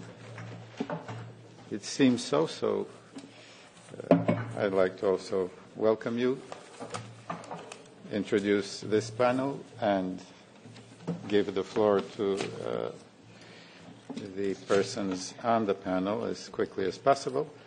As you see, we have a little less than 45 minutes till 12 o'clock when the panel is supposed to conclude. So I would like to ask our panelists to be as short as possible. I will not make any formal introductions, but as I give the floor, I will mention, of course, that first we will hear from Mr. Jost Korte, who is the Director General for Employment, Social Affairs and Inclusion, DG EMPL, European Commission. I will let you have a gulp of water, Mr. Korte, and then please go ahead. Well, thank you very much, Mr. Pirinski, and let me start by saying that I'm very Happy to be here this morning and to contribute to this important discussion. I think if we look back at what is now 4.5 years of the Juncker Commission, I think the adoption of the regulation establishing ELA, I think, is almost like the jewel in the crown of everything that was achieved. 27 proposals were made, legislative proposals, of which now 24 have been adopted or will be adopted very soon. Then, of course, the first question you will ask me, what are the remaining 3? There are 2 of them that are linked to the MFF, the Multiannual Financial Framework, which will be adopted once there is clarity on the funding. And this is the ESF Plus and the Globalization Fund, and then there's one regulation, which is the famous or infamous Regulation 883 on Social Security coordination, which will not be approved, sadly, under this mandate. But overall, a very happy story, and I do want to insist on ELA, how important it is. In fact, on Tuesday there was a conference here in Brussels about the future of work, where also President Juncker spoke, and he said 2 things about ELA. He said, first of all, that he was extremely pleased, of course, and he said, secondly, that his idea had always been that if there is a European banking authority, why can't we also have a labour authority? And secondly, he then said that nobody thought this would be adopted ever, and certainly not within a year. It was established within a year. And hence also, I think, my really sincere thanks to all of you, certainly in the Parliament, who helped us enormously to achieve this very, very good result. We were blessed, I think, in the trilogue by some excellent people, one of whom is sitting next to me. And I don't say this lightly because I have done many trilogues. In fact, I've done only trilogues since I'm in this post for now a bit over a year, almost only trilogues. And this was one of certainly the most efficient one.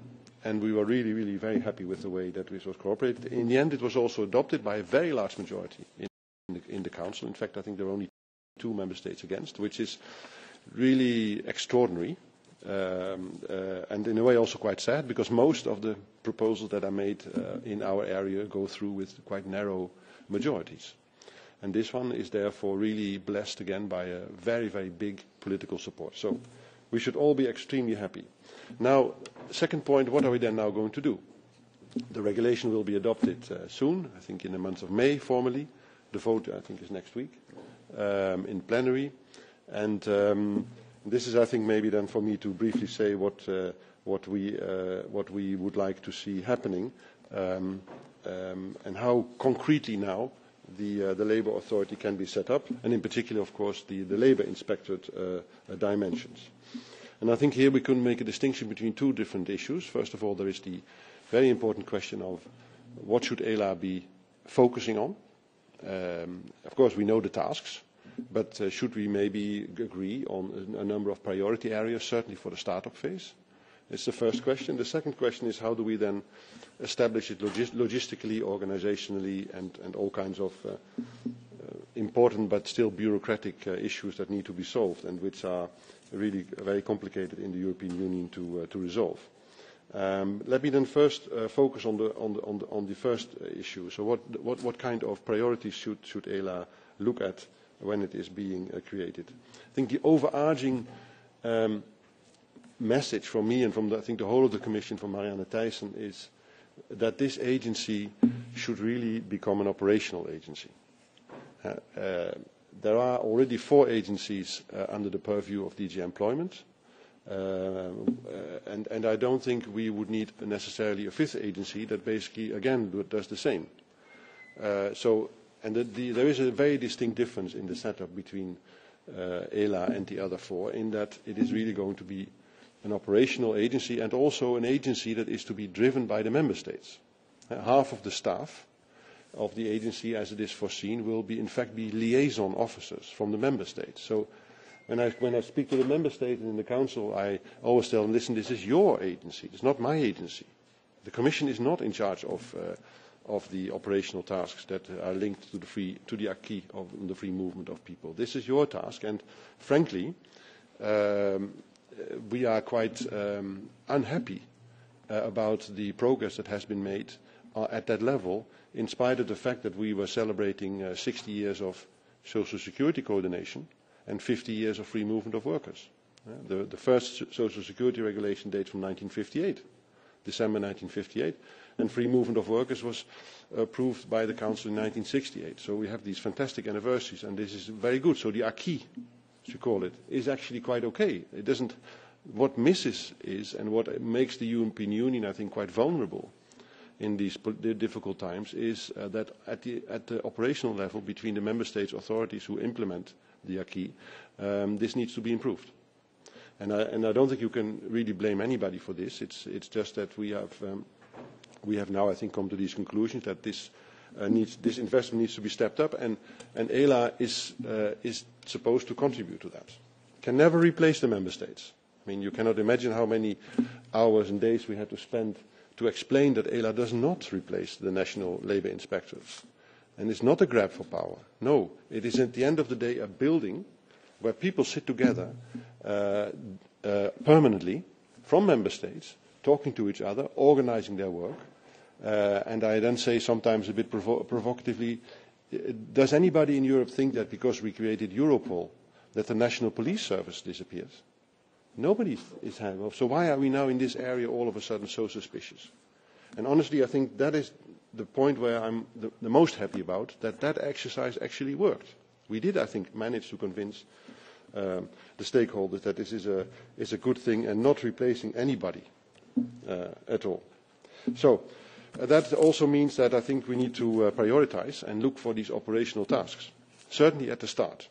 To help us, we had an advisory group which met now 4 times. I think my colleague already explained in quite some detail what that advisory group has been doing.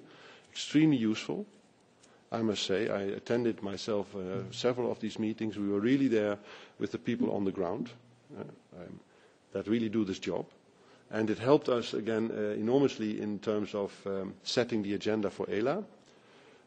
What the group is now going to do, very soon conclude its work. That's still, I think, 1 meeting in May, and then a report will be done, which will then be submitted to the first management board meeting of ELA, which we still hope to organise in October. I'll come back to that, with, in fact, suggestions from people on the ground as to what ELA should be doing and what it should be doing first. And that could then lead to the first work programme of ELA. So that's our ambition. But of course, again, this can only happen if we have the buy-in from you, certainly from the labour inspectors. And I think we should not underestimate the fact that we are all coming from different administrative backgrounds. We have different ways of working. There is a language barrier. There are financial issues that make it difficult for people to meet. And I think this is where ELA, honestly, can help a lot. We're also helped, of course, hugely by Mr. Pirinski's work and the work on the platform of tackling undeclared work, which is very much a similar sort of type of operation. And we're very happy that that can also be incorporated with its own identity in ELA. Now, then briefly on the logistical and organisational aspects.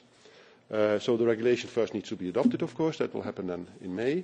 And the moment it's adopted, and it enters into force, I think, 20 days later, so that will be in June. As the moment it's entered into force, the Commission has a number of specific powers which we need in order to start working. We need to take decisions. But in order to take a decision, you need a legal base. We need to mobilise the money. There is a budget foreseen. We need to recruit people. But all these things can only be done, of course, under the rule of law once you have a legal base. So the legal base needs to be there. I already established in my DG a group, which is called the ELA Establishment Group, under my own direct supervision. It's composed now of, I think, 6-7 people who are already starting and preparing all this work. And that will then lead to a number of important decisions. First of all, an interim director will be appointed the moment the regulation is in force.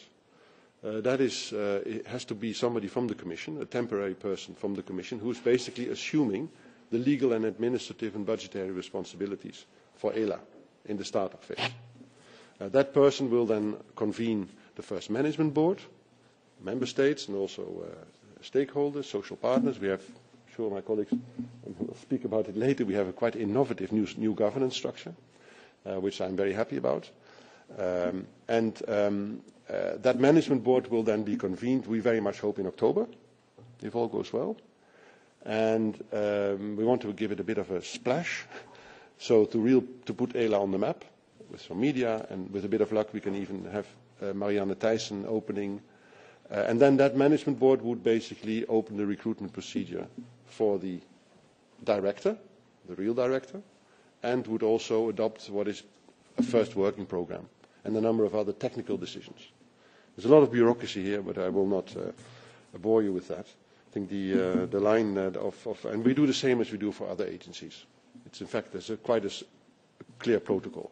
Of course, the seat still needs to be determined, and you will have seen that there is now an agreement among the member states, and also thanks to the enormous help from Parliament on that point.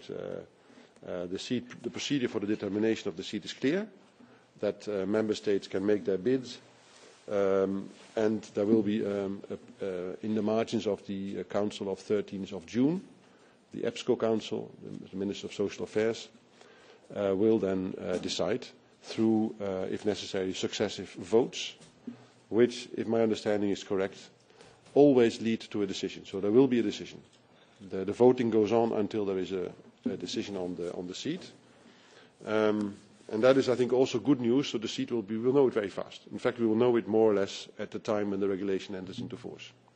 We still, based on our bureaucratic experience of previous agencies, we will still have to have an interim building of some sort, or a few rooms at least, somewhere in Brussels where it can start, because we need to, before it can be formally established in the seat where it's going to be, a lot of important things need to be decided. There needs to be a formal diplomatic agreement. We need to have the building. We need to have. So it will take, on average, a year or even 2 years before the agency can really start in its seat.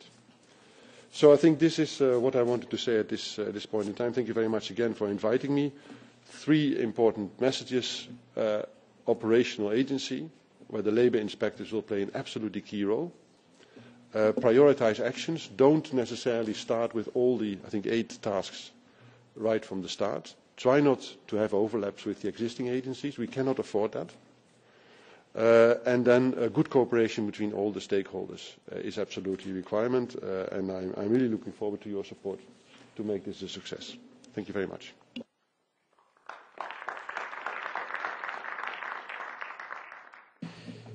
Thank you very much, Director General, because I'm sure everything that you said has been of most immediate and pertinent interest for everyone in this room. I will come back, if there are a couple of minutes, to wrap up the interventions at the end, but now I would like to turn immediately to Esther and ask her to make her intervention. Thanks, Jordi. Good morning, friends and colleagues. The single market needs rules. Without rules, it will continue to be unfair and get even more unfair. One of the rules it absolutely needs, listening to the 2 experiences that we heard this morning, is to have an effective enforcement of the labour rules that we've put in place. And there are 2 legislative initiatives going to be doing that, which will actually make a real difference to the circumstances we heard this morning. One being the transparent and predictable working conditions. Importantly, the rights that people will have about the abuse of where you have a 0-hour contract, that you go from, you have a bad experience, you put up your hand in the workplace, and then all of a sudden you go from 35 hours down to 0. That will be prohibited under the transparent and predictable working conditions. And then here, what we're to discuss today, the European Labour Authority. And I think everybody's right, it's just the start of the system. So it won't be right straight away, and it will need a lot of work to get it right. But I think there are a couple of things that I'd like to throw into the discussion for the stakeholder group. The first of those is this idea of the predictive inspections. I think that we could be a lot more effective in the way in which we go about our inspections if there was a lot more sharing of information between labour inspectors. So rather than waiting until you've found out that there's a problem to be in contact with each other, it would be really helpful if labour inspectors voluntarily contacted Ella and said, by the way, we've a rogue operator here. We notice that they're also operating in Spain or the Netherlands or Italy or Germany or wherever. So it's highly likely if they're rogue here, they're rogue there. So I think that type of communication is certainly something that we could put in place. And if the ELA itself doesn't provide for it, I'd encourage everybody here who has members in the national parliaments to make sure that the national parliaments allow for it. The second piece then is I was very struck this morning by the two experiences of how exploitation gets inside your head and how hard it is to speak up, and that you're afraid to contact your family back at home. You're afraid to tell everybody what's happening to you because you don't want to burden them and worry them. And it is a real problem that if the person who we're going to be relying on to come forward to announce the exploitation is the most vulnerable person, that's not a good system. Which is why I'm particularly disappointed that the whistleblowing directive isn't going to protect people who come forward who report labour abuses. That's a mistake. And it's a mistake that can be rectified at national level. So member states, in the next couple of years, when they're implementing the whistleblowing directive, can make sure that people who come forward and report labour abuses are protected. And very often, it's not just the worker who sees that abuse. It's the person who rented out the house to the employer who left it in that state.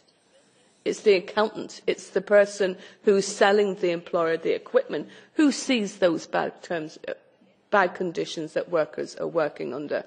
And at the moment they keep quiet. Why do they keep quiet? Because they'll lose their job if they speak up. If we covered them under the whistleblowing directive, they'd be able to speak up too. So I think that's something else we could do.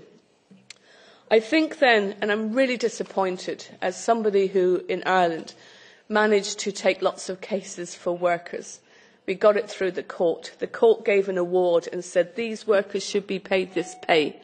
And then I couldn't find the employer. Couldn't actually find them. Couldn't find them to stick the bill on their chest. And I think I'm disappointed that help for people like me who are still in the trenches, who are still fighting for workers' rights in the courts, aren't going to be assisted by the European Labour Authority to chase their cases. And I think that's okay, we'll embed it first, but I think on the list of to do next, Jordi, that should be there. And then finally, I want to completely agree with a comment from Eurofound. Look, the poster boy for dodging obligations has to be the platforms. Dodge them legally. So we need to make some way to have it that artificial intelligence is capable of being interrogated. Like how would a labour inspector know what the system was if you can't get access to the code, if you don't know what the code means, and if you don't know all of that? So I think in this big discussion we're all having about the ethical background for artificial intelligence, surely every system, every decision-making system should be capable of being interrogated. And if that system is the one making decisions about labour rights and about people's working conditions and who gets called in for work and who doesn't and who gets fired, that should be as capable of being interrogated as a human being. So thanks for the opportunity to be here and to give our views.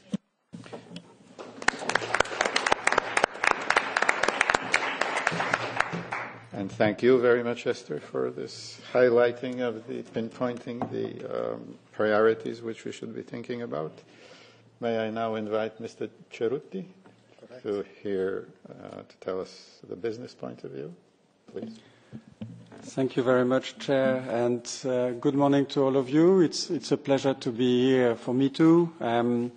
And before getting into the European Labour Authority that we discussed as main point today, I also wanted to have a more general remark, also in echo to what we heard from your Scott on this Commission and the issue of social how it has been handled. And I mean, I think when it comes to social dialogue, we have had throughout the last year some quite encouraging developments on the cooperation between the Commission and social partners when it comes in particular to the principle of social dialogue, to promote social dialogue across Europe. We had a very useful quadripartite statement on a new start for social dialogue, and I think we are trying with good faith on all sides to build on it, to build stronger industrial relations in countries where there is a weakness, but also to strengthen the involvement of social partners in the European semester context. And that, I think, is going in the right direction. On the other hand, I think in terms of the European social policy agenda over the last years, it's quite clear that the Commission's initiatives, to a good extent, have divided the European social partners. And that, I think, should be also taken as a lesson for the future to try to improve this. So we are looking into that, the future nowadays. We will be proposing after the European elections and before summer a way forward from the European business standpoint. And I think as part of that, we really need to think about improving the social governance at European level. How can we work better together between the European Commission, the Member States, and the social partners? Having said this, I think it's, of course, an important time for the setting up of the European Labour Authority. We've been engaging throughout the process, and I mean, my first point is to recognize that we are in an environment of complexity, because the legal environment is complex, because it has to do with different fields between labour laws, between social security, and because we are speaking about the interaction between the European rules, but at the same time also, of course, what happens on the member state level has a very strong impact on the kind of obligations that need to be respected in different countries.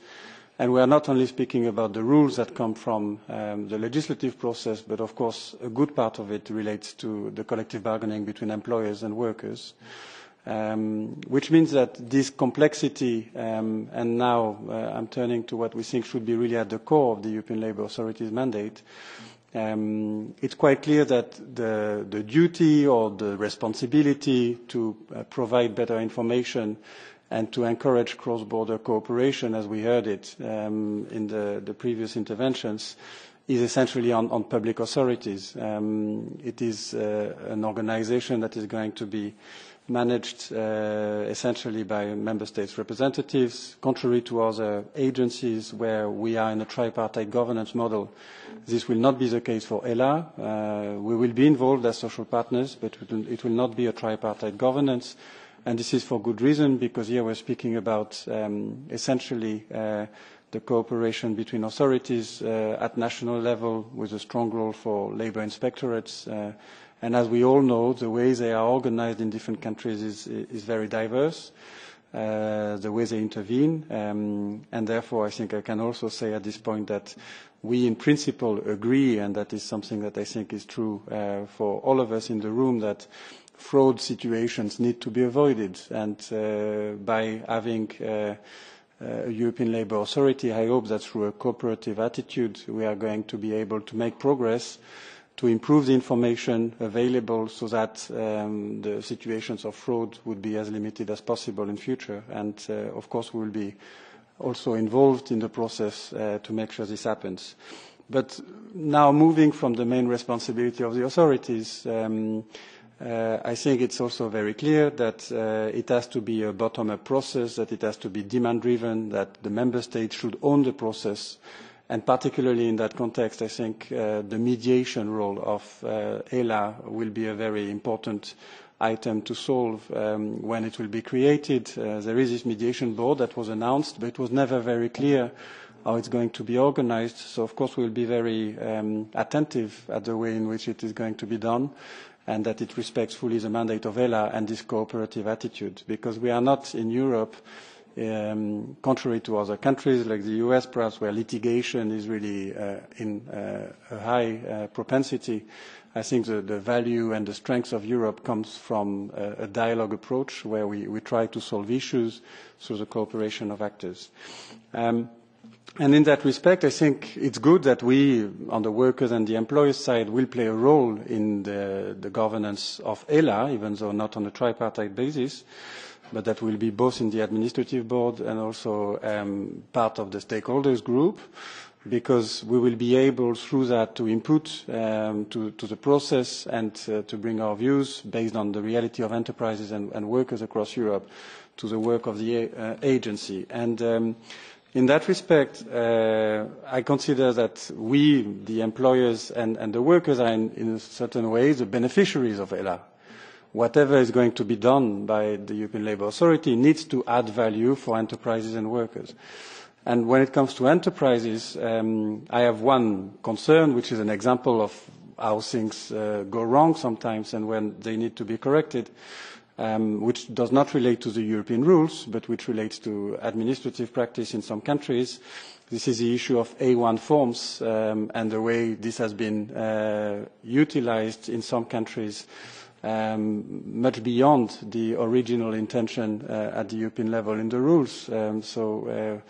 As you may know, there are situations across Europe where employers and the people moving are requested to have A1 forms for business trips, which of course is a very bureaucratic and demanding approach to the issue for very short-term stays in other member states, and which is really a brake on mobility.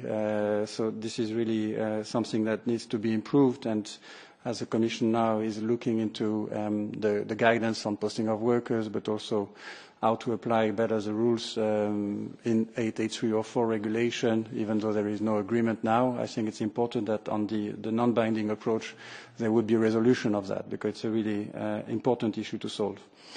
And another point relating to the way we are as beneficiaries is, of course, the information provision.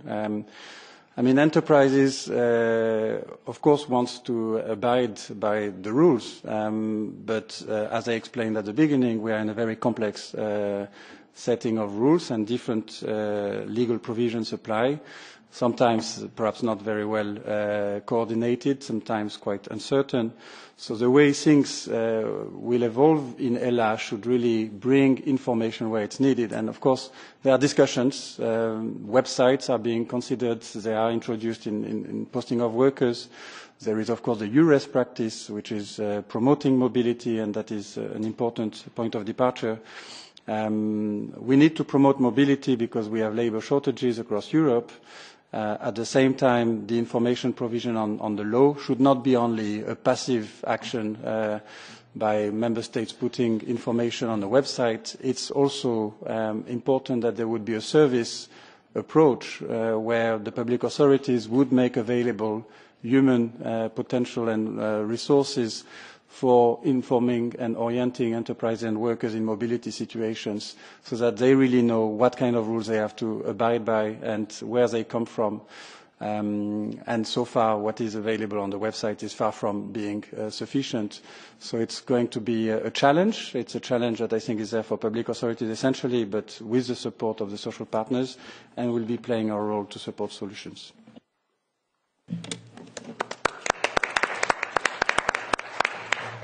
Thank you very much for these very pertinent points from the point of view of business partners. May I now turn to the last speaker, and please invite him to take the floor. Okay. Bueno, pues, buenos días. I'm sorry, but I speak Spanish. Sure. Bueno, empiezo por presentarme a mí mismo. Soy coordinador de desplazamientos de trabajadores en la Inspección de Trabajo española desde hace un mes. Vengo dedicándome a este tema desde 2010 en el SLIC, en el Senior Labour Inspectors Committee, presidiendo un grupo de trabajo que es Cross Border Enforcement. Las acciones que hemos hecho en el SLIC, hemos hecho muchas acciones de perfeccionar el IMI, el IMI, hacer un manual cross-border enforcement para que todo el mundo, todos los inspectores sepan cuál es la legislación vigente en cada país y que todo el mundo conozca cuál es la mejor forma de colaborar con otros países.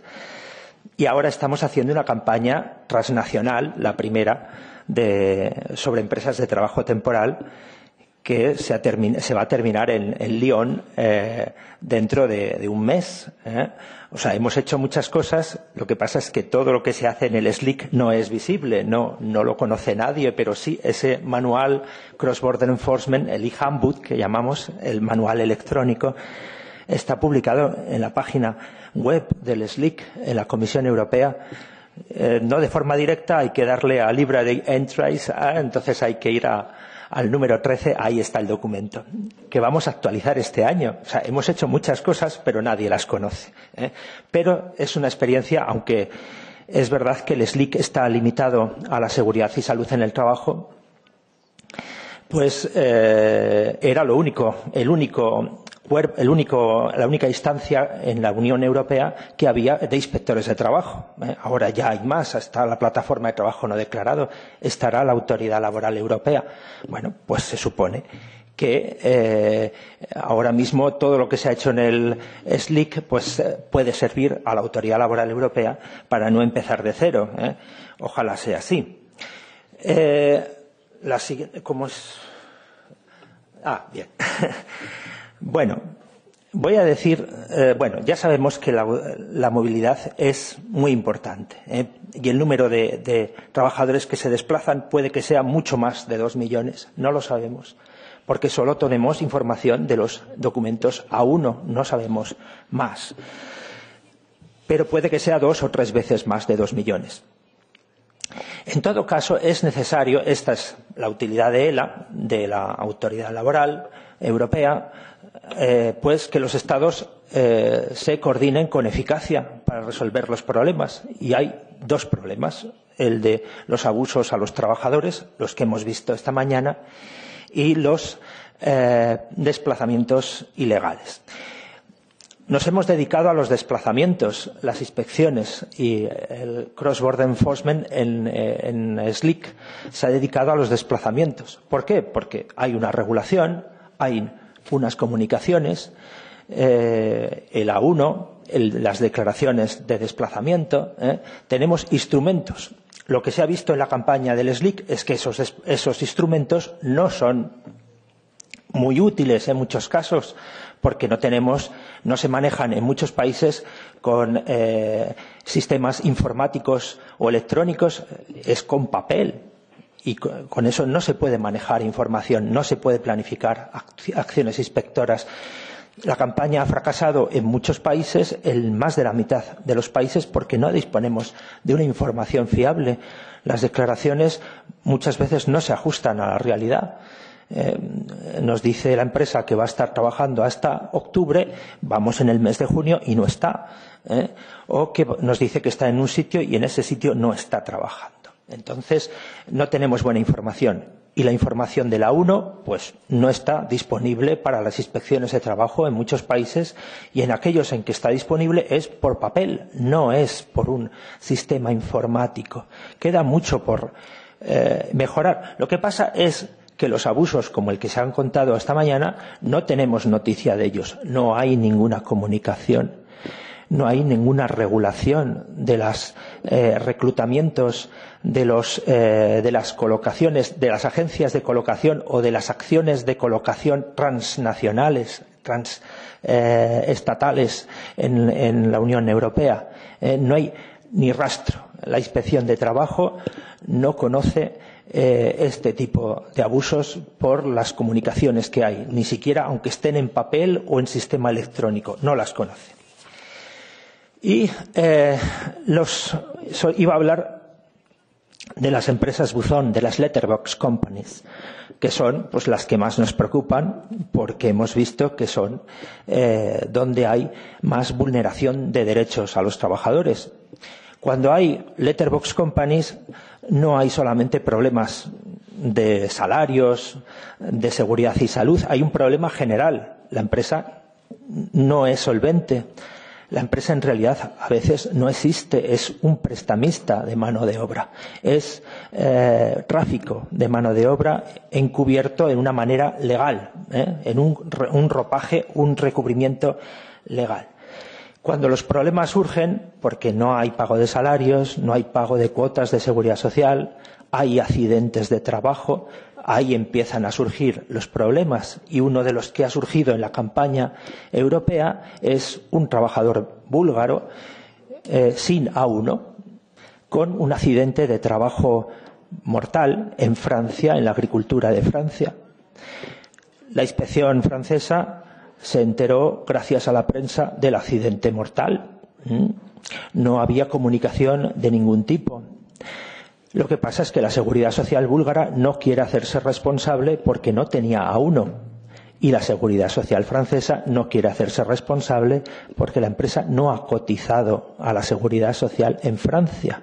Este es el tipo de problemas que hay con este tipo de empresas. Nadie quiere hacerse cargo de ellas, ningún país, porque son empresas insolventes que no van a pagar impuestos ni tributos. Y los trabajadores no reciben los salarios. Es un problema entonces más general, Pero esto es para las que tienen este ropaje legal, que son las letterbox companies o las empresas buzón.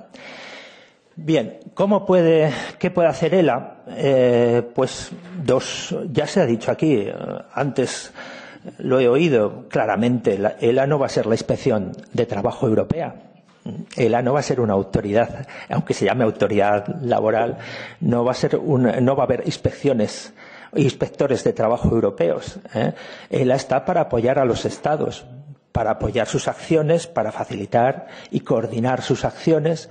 ¿Y por qué es importante esto? Porque muchas veces esas acciones de los Estados se quedan sin un apoyo de alguien, sin un apoyo de una instancia intermedia, pues tardan mucho en resolverse, o muchas veces no se resuelven. Los casos de empresas buzón que conocemos, muchos no se han resuelto, y con el apoyo y la colaboración, mediación de un organismo como ELA, pueden resolverse. Yo creo que sí, o por lo menos esa es la esperanza que tenemos. La otra vertiente es con iniciativas para mejorar, que haya iniciativas para mejorar el acceso a la información por parte de empresarios y trabajadores. Esto ya no solamente dirigido a los Estados, sino a todos los individuos, a todos los ciudadanos de la Comunidad Europea. Estas son las dos grandes actividades de ELA. ¿Y cuáles son, desde nuestro punto de vista, los principales prioridades y los principales desafíos, challenges de ELA? Pues la primera sería el diseño de esas herramientas para todos, para los ciudadanos, también para los inspectores de trabajo. No tenemos buenas herramientas. En segundo lugar, yo creo que es el núcleo duro de ELA, el crear esas oficinas nacionales de enlace o esos responsables de las oficinas nacionales de enlace. Que haya funcionarios que en el mismo pasillo, despacho con despacho, en el mismo edificio, en cualquier caso, puedan de manera permanente actuar como mediadores, como componedores de todos los problemas que haya entre los Estados. Y el tercero sería, naturalmente habrá que administrar lo que ya hay, sacar provecho, ventaja de todas las cosas que se han hecho, de todos los grupos consultivos, etcétera, que ha habido, y pues habrá que estructurar todo eso para que quede armónico y quede bien organizado. Sobre las herramientas, pues solo quería decir, que la experiencia piloto que ya he contado del SLIC, que ha dado lugar a esto, a que estemos en que las inspecciones de trabajo no tienen toda la información o no tienen acceso a toda la información, y cuando tienen acceso muchas veces es con papel y preguntando caso por caso por teléfono o por email. Esto no es operativo. En todo caso, las websites, las páginas web a las que tienen acceso los trabajadores y los empresarios, pues tienen que estar en todas las lenguas, tienen que ser comprensivas, etc. Sobre las oficinas, la siguiente diapositiva, The next, the next slide, please. Eso. Pues las oficinas nacionales, el de enlace. Bueno, esto es lo que creemos que debe abarcar, pues debe ser el corazón de la autoridad laboral. Esta es la principal ventaja. La mayor parte de las personas que están dedicándose a esto, pues están dedicándose a estas labores y a otras más, no están dedicadas full time, no comparten el mismo edificio, las mismas oficinas. Es una labor, por lo tanto, dispersa, que se pierde, que no es eficaz, no es efectiva, que no se hace bien. El valor añadido de ELA es este. Hay muchas personas trabajando conjuntamente y que representan a muchos países. Es, como se ha dicho antes, un tema de los Estados, fundamentalmente, y que los Estados tienen que administrar. Son los componedores y los que tienen que abarcar, además, todos los problemas que hay de seguridad social, de trabajo, de transporte, etcétera. Y, por último, pues que tiene que haber, naturalmente, un buen manejo de toda la experiencia acumulada y satisfacer también la demanda de los agentes sociales, porque antes de ser creada ya hay denuncias que se hacen públicas y en los periódicos a ELA, y ELA todavía no existe, no ha sido creada, pero ya hay denuncias a ELA, y esto yo lo he visto ya en los periódicos en España. O sea, hay una demanda social que hay que satisfacer, aunque naturalmente las acciones de ELA no sean propias, sino las de apoyar, asistir a los Estados, o por lo menos así se va a comenzar. Este es el primer paso. Bien, ¿dónde tiene que ir ELA? Ya acabo con esto. Pues, hombre, tiene que ser el punto de unión, el centro de todas las acciones relacionadas con la movilidad, de los inspectores de trabajo, de las administraciones de seguridad social. Tiene que haber compartir datos y conocimientos, tiene que tratar todos los conflictos y tiene que abordar todos los asuntos relativos a la movilidad, no solamente el desplazamiento, sino también los casos que hemos visto esta mañana. O sea, tiene que ir hacia abarcar todas las posibilidades de fraude y de explotación laboral que suceden realmente en la Unión Europea, no solamente las que se han tratado hasta ahora. También tiene que ser, al principio, reactiva, pero tiene que ser cada vez más proactiva, porque tiene que planificar sus actuaciones. Esto es cuestión de tiempo y cuestión de tomar, de adquirir, digamos, presencia en todos los foros y en todos los lugares donde tiene que estar prestando sus servicios. Y, por último, pues tiene que implicar a todos los actores sociales en todas las áreas clave. Y esto es fundamental, sobre todo, porque tenemos una experiencia en la plataforma de trabajo no declarado en la que ha sido muy útil la contribución. Acabo con esto. Ya, como ya se ha dicho antes, la ELA no tiene que ser vista con desconfianza, con sospecha. Debe actuar de forma complementaria. Tiene que haber, por un lado, fomentar la movilidad, porque es positiva para todos, pero una movilidad controlada, y el control significa pues que la movilidad se haga en condiciones legales, que no haya perjudicados o que no haya derechos de los trabajadores violados. Entonces, esto significa que la movilidad se debe hacer en buenas condiciones, pero esto favorece la buena movilidad y esto favorece la movilidad en general. Y tampoco debe suponer una traba para los Estados miembros, no debe suponer un intrusismo en las funciones de los Estados miembros. Los Estados miembros no tienen que ver con desconfianza a ELA, sino que tienen que confiar en ELA. Tiene que haber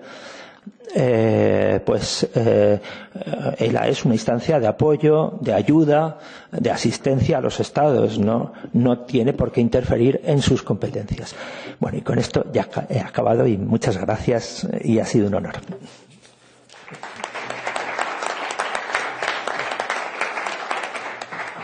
And thank you, Mr. Velasquez. Forgive me for failing as moderator to introduce you properly. but I couldn't have done it because I didn't know all the details of your particular functioning so far. So I'm sorry I failed on that.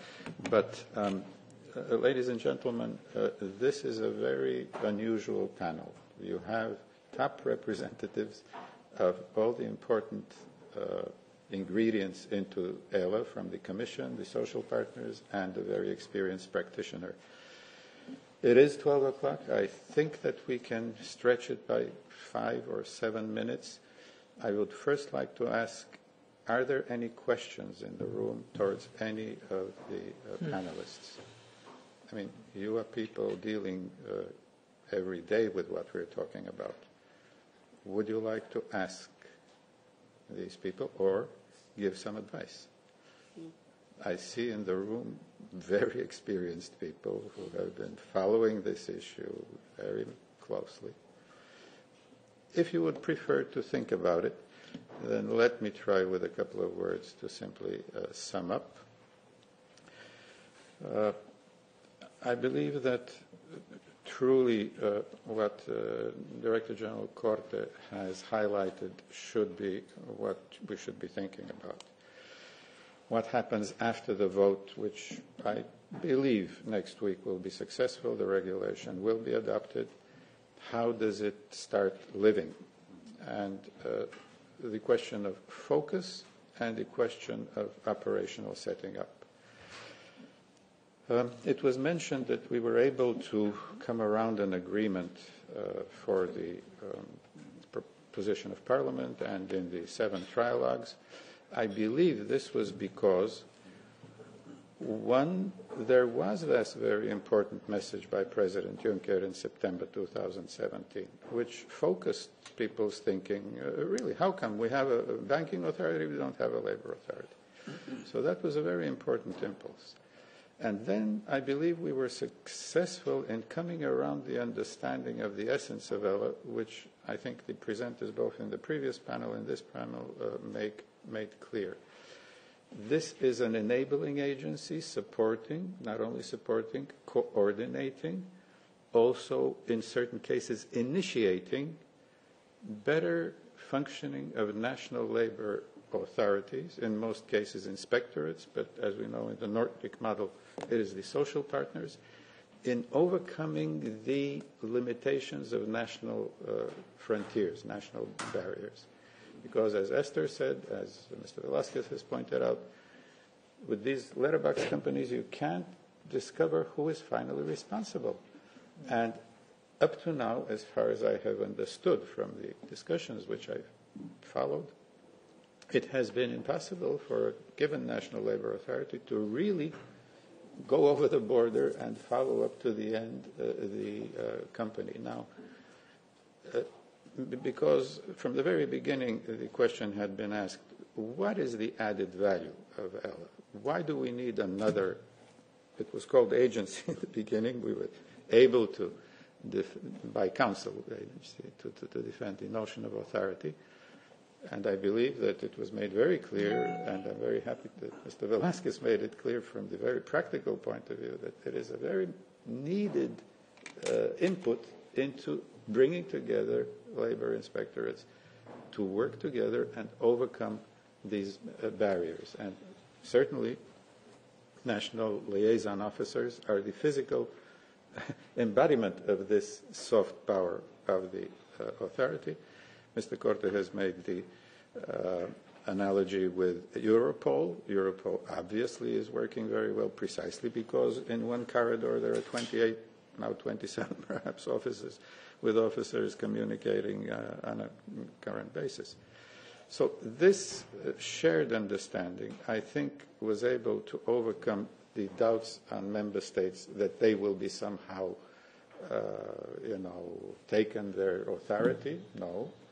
And on the other hand, we made the case against those that said, but this is nothing new. This will not play a role. No, it will play a role. But, as it was said, for it to play a role, it has to be driven, and it has to be driven by member states. Not only, it has to be driven by social partners who have the first-hand experience. And as you have heard, and I understand from the previous panel, there is a huge need for very hands-on action by labor inspectorates to tackle, unfortunately, spreading all kinds of irregular labor relations, all kinds of abuses with labor rights, all kinds of clearly exploitative situations and worse. Therefore, the next point I would like to make is, again, something Mr. Velasquez said. This is not, so to say, a beginning from nothing. There is quite some body of experience, of proposals, of guidelines that have been put together by SLIC, by others. This, together with the platform and undeclared work, should be a very important input to, have a basis on which to proceed. I can confess that I'm particularly gratified by what you said about the platform being invaluable as experience, because, again, when 5 years ago we worked on this and we adopted it, by the way, I remember then Commissioner Tyson said this is a historical breakthrough, because up to then it seems that there was great doubt that anything having to do with undeclared work will be put into a formal structure.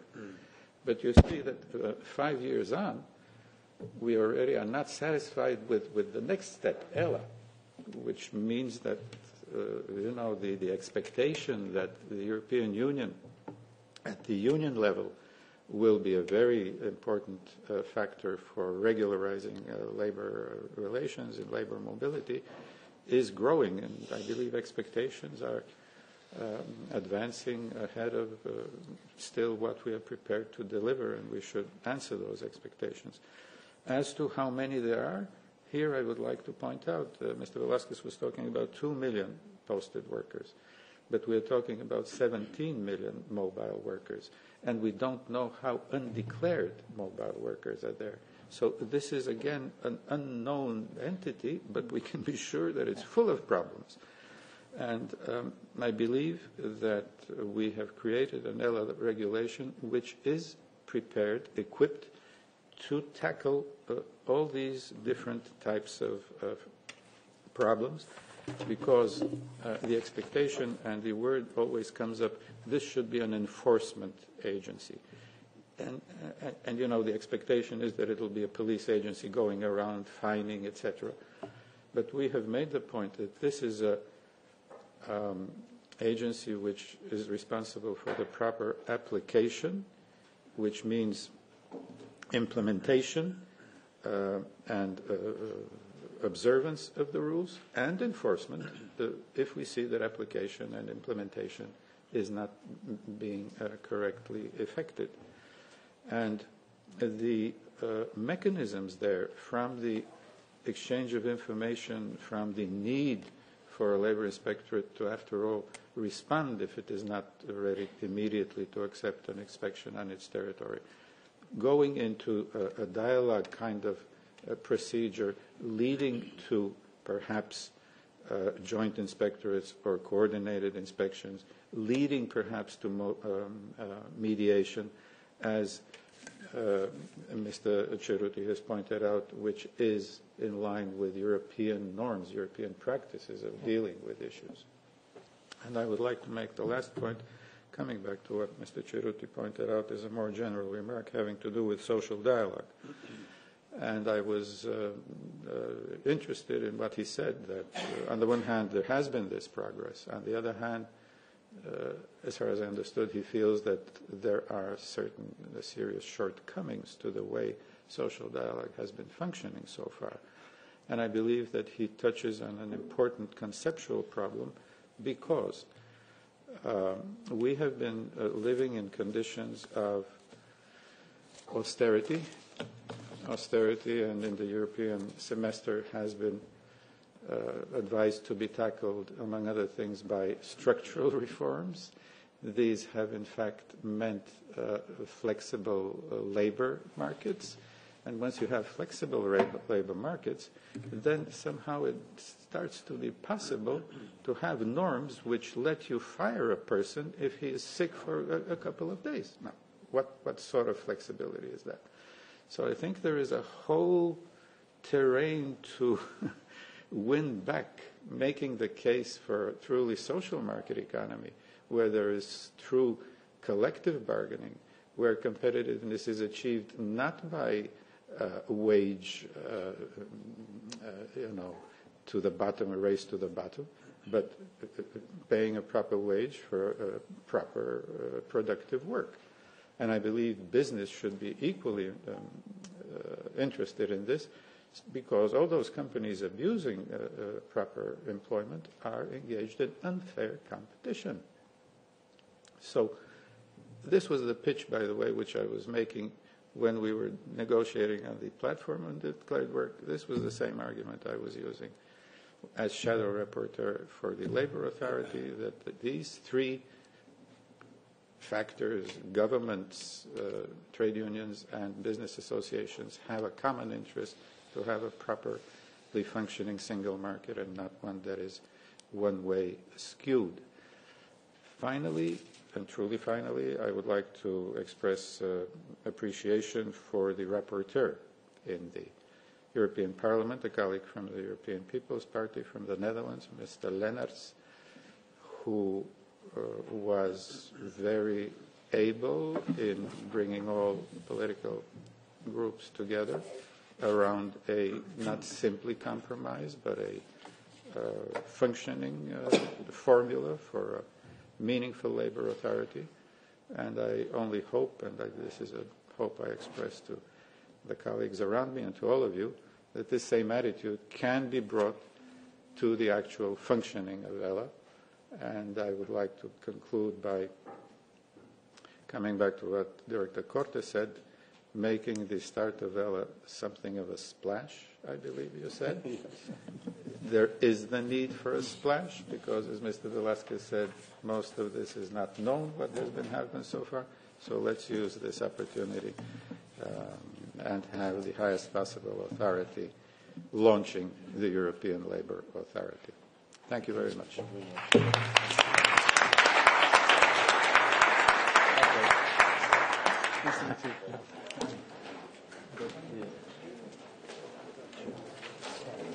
Thanks. I'm not sure I have a card on me, though. I take it. Thank you. Thank you. This is bilingual. This okay. is Spanish and English. Excellent. Okay. Thank you. This is my card. It's in English also. Thank you. Yes. This Spanish and English.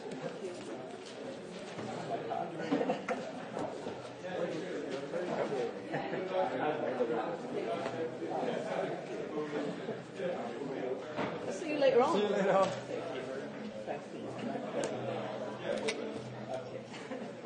Maxime, yes. I wasn't going to get into the declaration today.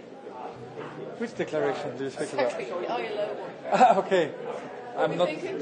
not going to go. I will focus on the European side more. Yeah, what the EU can do. Yeah. That was my... But of course, taking into account the broader context. But Yeah. Oh, I'm not going to comment on the text of the ILO word. Fine, No. yeah. So, You do the same. Yeah, so we're not saying for the No. Okay. I will go. Okay. Thank you for inviting me. I'm not saying avoid disagreement, but just avoid disagreement on issues that are still under discussion. Of course, and also Because it's not that for us doesn't business do Europe to exactly- do that. It's because we're not IOE, doing it. ITC, so it's, I don't think we should get into that. Okay, fine, good.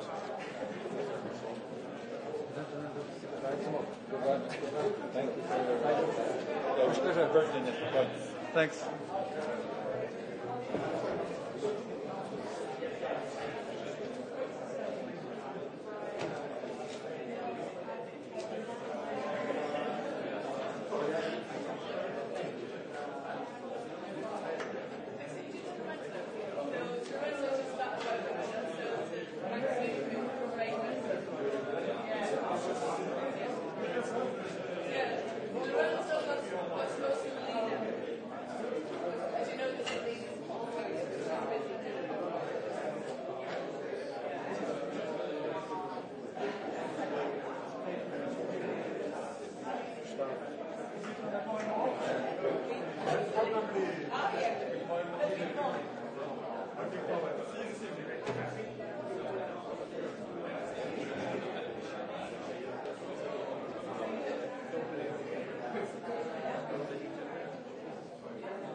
Questa